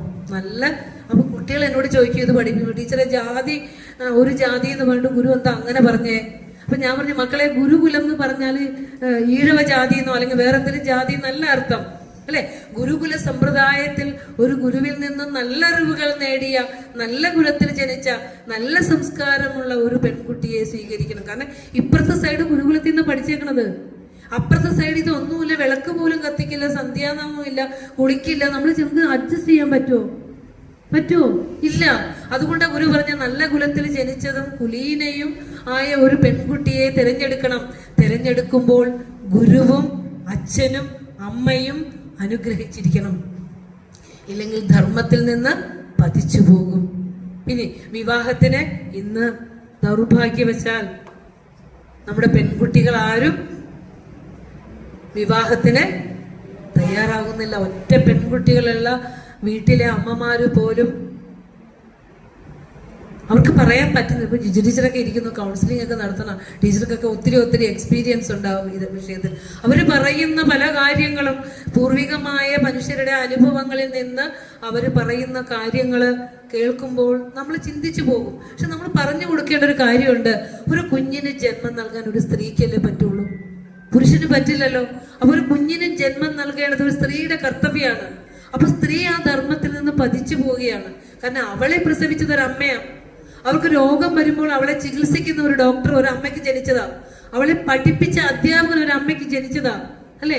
അപ്പോൾ ആ കുഞ്ഞ് എനിക്ക് പ്രസവിക്കാൻ കഴിയില്ല, വിവാഹം വേണമെങ്കിൽ സമ്മതിക്കാം, പക്ഷെ ഡെലിവറി പറ്റില്ല എന്ന് പറയുമ്പോൾ ഇവിടെ ഗുരുക്കന്മാര് ഗുരുകുലത്തിൽ ഉപദേശിച്ചിട്ട് പറയുന്ന ഒരു കാര്യമുണ്ട്. പ്രജാതന്തും മാ വ്യവച്ഛേസി സത്യം വദ ധർമ്മം ചര മാതൃദേവോ ഭവ പിതൃദേവോ ഭവ അതിഥി ദേവോ ഭവ ആചാര്യദേവോ ഭവ. അതൊക്കെ ഗുരു പറഞ്ഞു തന്നിട്ടുണ്ട്. വദേ സത്യം ചരേ ധർമ്മം നിത്യം സ്വാധ്യായമാചരേത് കുശലാ സത്യധർമാഭ്യാം ന പ്രമാദ്യേ വിഭൂതയേ. നമുക്ക് പഠിക്കാനൊരു സമയമില്ല. സത്യധർമ്മങ്ങൾ വെടിഞ്ഞ് സമ്പത്തിന് വേണ്ടി സത്യധർമ്മങ്ങൾ വെടിഞ്ഞ് ജീവിക്കരുത് എന്നൊക്കെ വളരെ വ്യക്തമായി പറഞ്ഞിട്ട് ഒരു കാര്യം പറയാ, സന്തതി പരമ്പരകളെ ഛേദിച്ചു കളയരുത്. ഒരുപക്ഷെ കലിയുഗത്തെ കണ്ടിട്ടായിരിക്കും പറഞ്ഞിരിക്കുന്നത്, അല്ലെ? സന്തതി പരമ്പരകളെ ഛേദിച്ചു കളയരുത്. വിവാഹത്തിന് സ്ത്രീധനം വേണോ വേണ്ടയോ? എന്റെ സമയമായി. ചേച്ചി ഇവരുന്നോട് നോക്കുക, ഇവരെ ഞാനൊരു സമയമൊക്കെ പറഞ്ഞ് ഇരുത്തിയേക്കണേ, ടീച്ചറെ ചതിക്കല്ലേ. എന്തായാലും വിവാഹത്തിന് സ്ത്രീധനം വേണമെന്നാണോ വേണ്ടെന്നാണോ പറഞ്ഞേക്കണേ? ദാനാദാനേ യൗദകസ്യ പ്രഭൂതം സാധുഗർഹിതേ ദദാതി യതി ജാതത്തെ തസ്യാത് സന്തതി വിക്രയ. സ്ത്രീധനം കൊടുക്കുകയോ വാങ്ങുകയോ ചെയ്യുന്നത് സന്താനങ്ങളെ വിൽക്കുന്നതിനും വാങ്ങുന്നതിനും തുല്യമാണ്. നിർത്തുകയാണ് കേട്ടോ. നമ്മുടെ കുടുംബത്തിലേക്ക് കടന്നു വരുന്ന ഒരു പെൺകുട്ടി കന്യാ കനകസമ്പന്നാം സർവാഭരണ വിഭൂഷിതാം, അങ്ങനെയായ ഒരു സ്ത്രീ ധർമ്മപ്രജകളെ, ആ കുടുംബത്തിന്റെ കുലപരമ്പരയെ നിലനിർത്തുന്നതിനുള്ള ധർമ്മപ്രജകൾക്ക് ജന്മം നൽകാനുള്ള 21 കുലങ്ങളുടെ ഉദ്ധാരണത്തിന് വേണ്ടിയിട്ടാണ് ആ ഒരു കന്യകയായ കുട്ടിയെ നമ്മുടെ ജീവിതത്തിലേക്ക് എടുക്കുന്നത്. അതിലും വലിയ സമ്പത്ത് വേണോ? എല്ലാ പ്രാധാന്യവും ആ പെൺകുട്ടിക്ക് കൊടുത്തുകൊണ്ട് ഏറ്റവും ശ്രേഷ്ഠമായ ഒരു പരിഗണന നമ്മുടെ കുടുംബത്തിലെ പെൺകുട്ടികൾക്ക് കൊടുക്കണം. സ്ത്രീധനം കൊടുക്കുകയോ വാങ്ങുകയോ ചെയ്യുന്നത് സന്താനങ്ങളെ വിൽക്കുന്നതിനും വാങ്ങുന്നതിനും തുല്യമാണ്. 5 പൊരുത്തം നോക്കിയാൽ മതി, 10 പൊരുത്തം നോക്കണ്ട, 5 പൊരുത്തം മതി. അത് ഏതൊക്കെയാ ശ്രീനാരായണ ധർമ്മത്തിൽ ഗുരു പറഞ്ഞു തന്നിരിക്കുന്ന 5 പൊരുത്തം? വിദ്യാഭ്യാസം ചെയ്യുന്നത്. ഗുരു ഇച്ചിരി ആധുനിക ഋഷീശ്വരനാണ്. ഒന്നും പഠിക്കാത്ത ഒരാൾ, നല്ല പഠിച്ച കുട്ടിയെ ഒന്നും പഠിക്കാത്ത ആളെ കൊണ്ട് അങ്ങനെ ഇപ്പൊ കെട്ടിക്കണ്ട. ഗുരു പറയാ വിദ്യാഭ്യാസം നോക്കണം, വിത്തം ധനസ്ഥിതി നോക്കണം, അല്ലേ? ചിലപ്പോ ഇത്തിരിയൊക്കെ ചോറൊക്കെ കഴിച്ചു കഴിയുന്ന ഒരു കുട്ടിയെ ചിലപ്പോ ഒന്നുമില്ലാത്തടത്തൊക്കെ കൊടുത്താൽ അവൾ മാനസികമായി ഒത്തിരി വിഷമിക്കും, അല്ലെ? ധനസ്ഥിതിയൊക്കെ ഒന്ന് പരിഗണിക്കണം. വിത്തം, വയസ്സ്. 18 വയസ്സായ കൊച്ചിനെ 50, 55 വയസ്സായ ആളുകളെ കാണിക്കാതെ ആളാരാന്ന് കെട്ടാൻ വരുമ്പോഴായിരിക്കും കാണുന്നത്. അപ്പൊ ഗുരു പറയും പൊതുവായ സ്ഥലത്ത് അവരെ കാണിക്കുകയും സംസാരിപ്പിക്കുകയും ചെയ്തതിന് ശേഷം മതി വിവാഹം. ആലോചിച്ച് നോക്കിയാൽ നമ്മുടെ ഗുരു പറഞ്ഞിരിക്കുന്നത് എത്ര പ്രാക്ടിക്കലാ ഗുരു, എത്ര മനസ്സറിഞ്ഞ ഗുരു ഇതെല്ലാം പറഞ്ഞിരിക്കുന്നത്.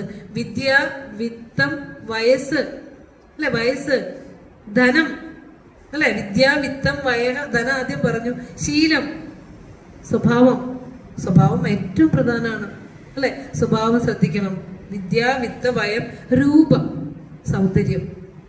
ഒട്ടും സൗന്ദര്യമില്ലാത്ത പലരും ചിരിക്കുന്നുണ്ട്.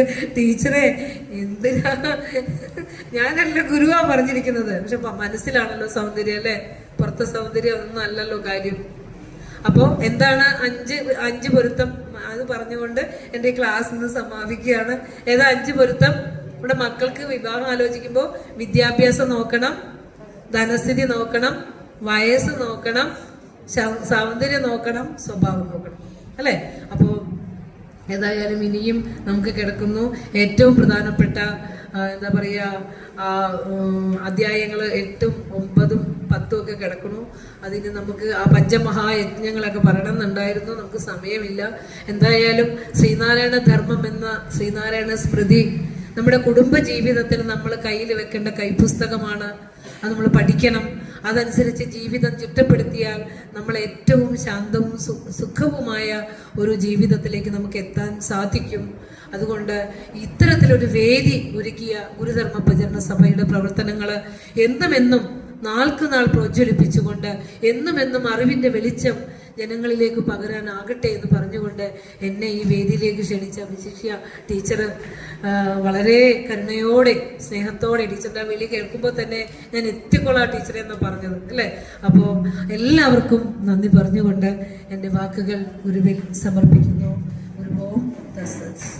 പക്ഷെ പൂർണ്ണമായിട്ടില്ല എങ്കിലും ശ്രീനാരായണ ധർമ്മത്തിൻ്റെ ഉള്ളറിവിലൂടെയുള്ള ഒരു തീർത്ഥാടനം പോലെയായിരുന്നു ഈ സംഭാഷണം എന്നാണ് ഞാൻ കരുതുന്നത്. അതുകൊണ്ട് തന്നെ നമുക്ക് ഇതിവിടെ അവസാനിക്കുന്നില്ല ടീച്ചറെ, ഇതിവിടെ അവസാനിക്കുന്നില്ല. ഞങ്ങളുടെ ഒരു വലിയ പരിപാടിയുണ്ട്, ഗുരുപദം എന്ന് പറഞ്ഞിട്ടൊരു പരിപാടി, ഒരു 4 ദിവസം 5 ദിവസമൊക്കെ നീണ്ടു നിൽക്കുന്ന ഒരു പരിപാടിയുണ്ട്. ആ പരിപാടിയിലേക്ക് ടീച്ചറെ സാന്നിധ്യം ഉണ്ടാകണമെന്ന് ഞങ്ങൾ വൈകിതമായിട്ട് അഭ്യർത്ഥിക്കുകയാണ്. അപ്പോൾ അതിൽ ഇല്ലേ ടീച്ചറെ നമ്മൾ വിളിക്കണ്ടേ? അപ്പോൾ നല്ലൊരു കൈയടി കൊടുത്ത് ടീച്ചറെ. സന്നിഹിതരായിരിക്കുന്ന എല്ലാ വിശിഷ്ട വ്യക്തി, ഒരു കുളിർ മഴ പെയ്ത ആ തണുപ്പിൽ ലയിച്ചിരിക്കുന്ന എൻ്റെ പ്രിയപ്പെട്ടവരോട് ഇനി എനിക്കൊന്നും അധികം പറയാനില്ല. ചെപ്പിനുള്ളിലാക്കിയതുപോലെ ഗുരുധർമ്മത്തെ നമുക്ക് ഒരു ചെപ്പിനുള്ളിലാക്കി അടച്ചു തന്നിരിക്കുകയാണ്. അതിനെ നമ്മൾ ഒട്ടും പുറത്ത് കളയാതെ നമ്മുടെ വീട്ടിലൊക്കെ ആ പുസ്തകമുണ്ട്. ഇപ്പം നമുക്ക് ഏകദേശം സംസ്കൃതമാണ് നമ്മുടെ കയ്യിലുള്ളത്, എങ്കിലും ഏകദേശം ഒരു ആശയമൊക്കെ നമുക്ക് കിട്ടിയിട്ടുണ്ട്.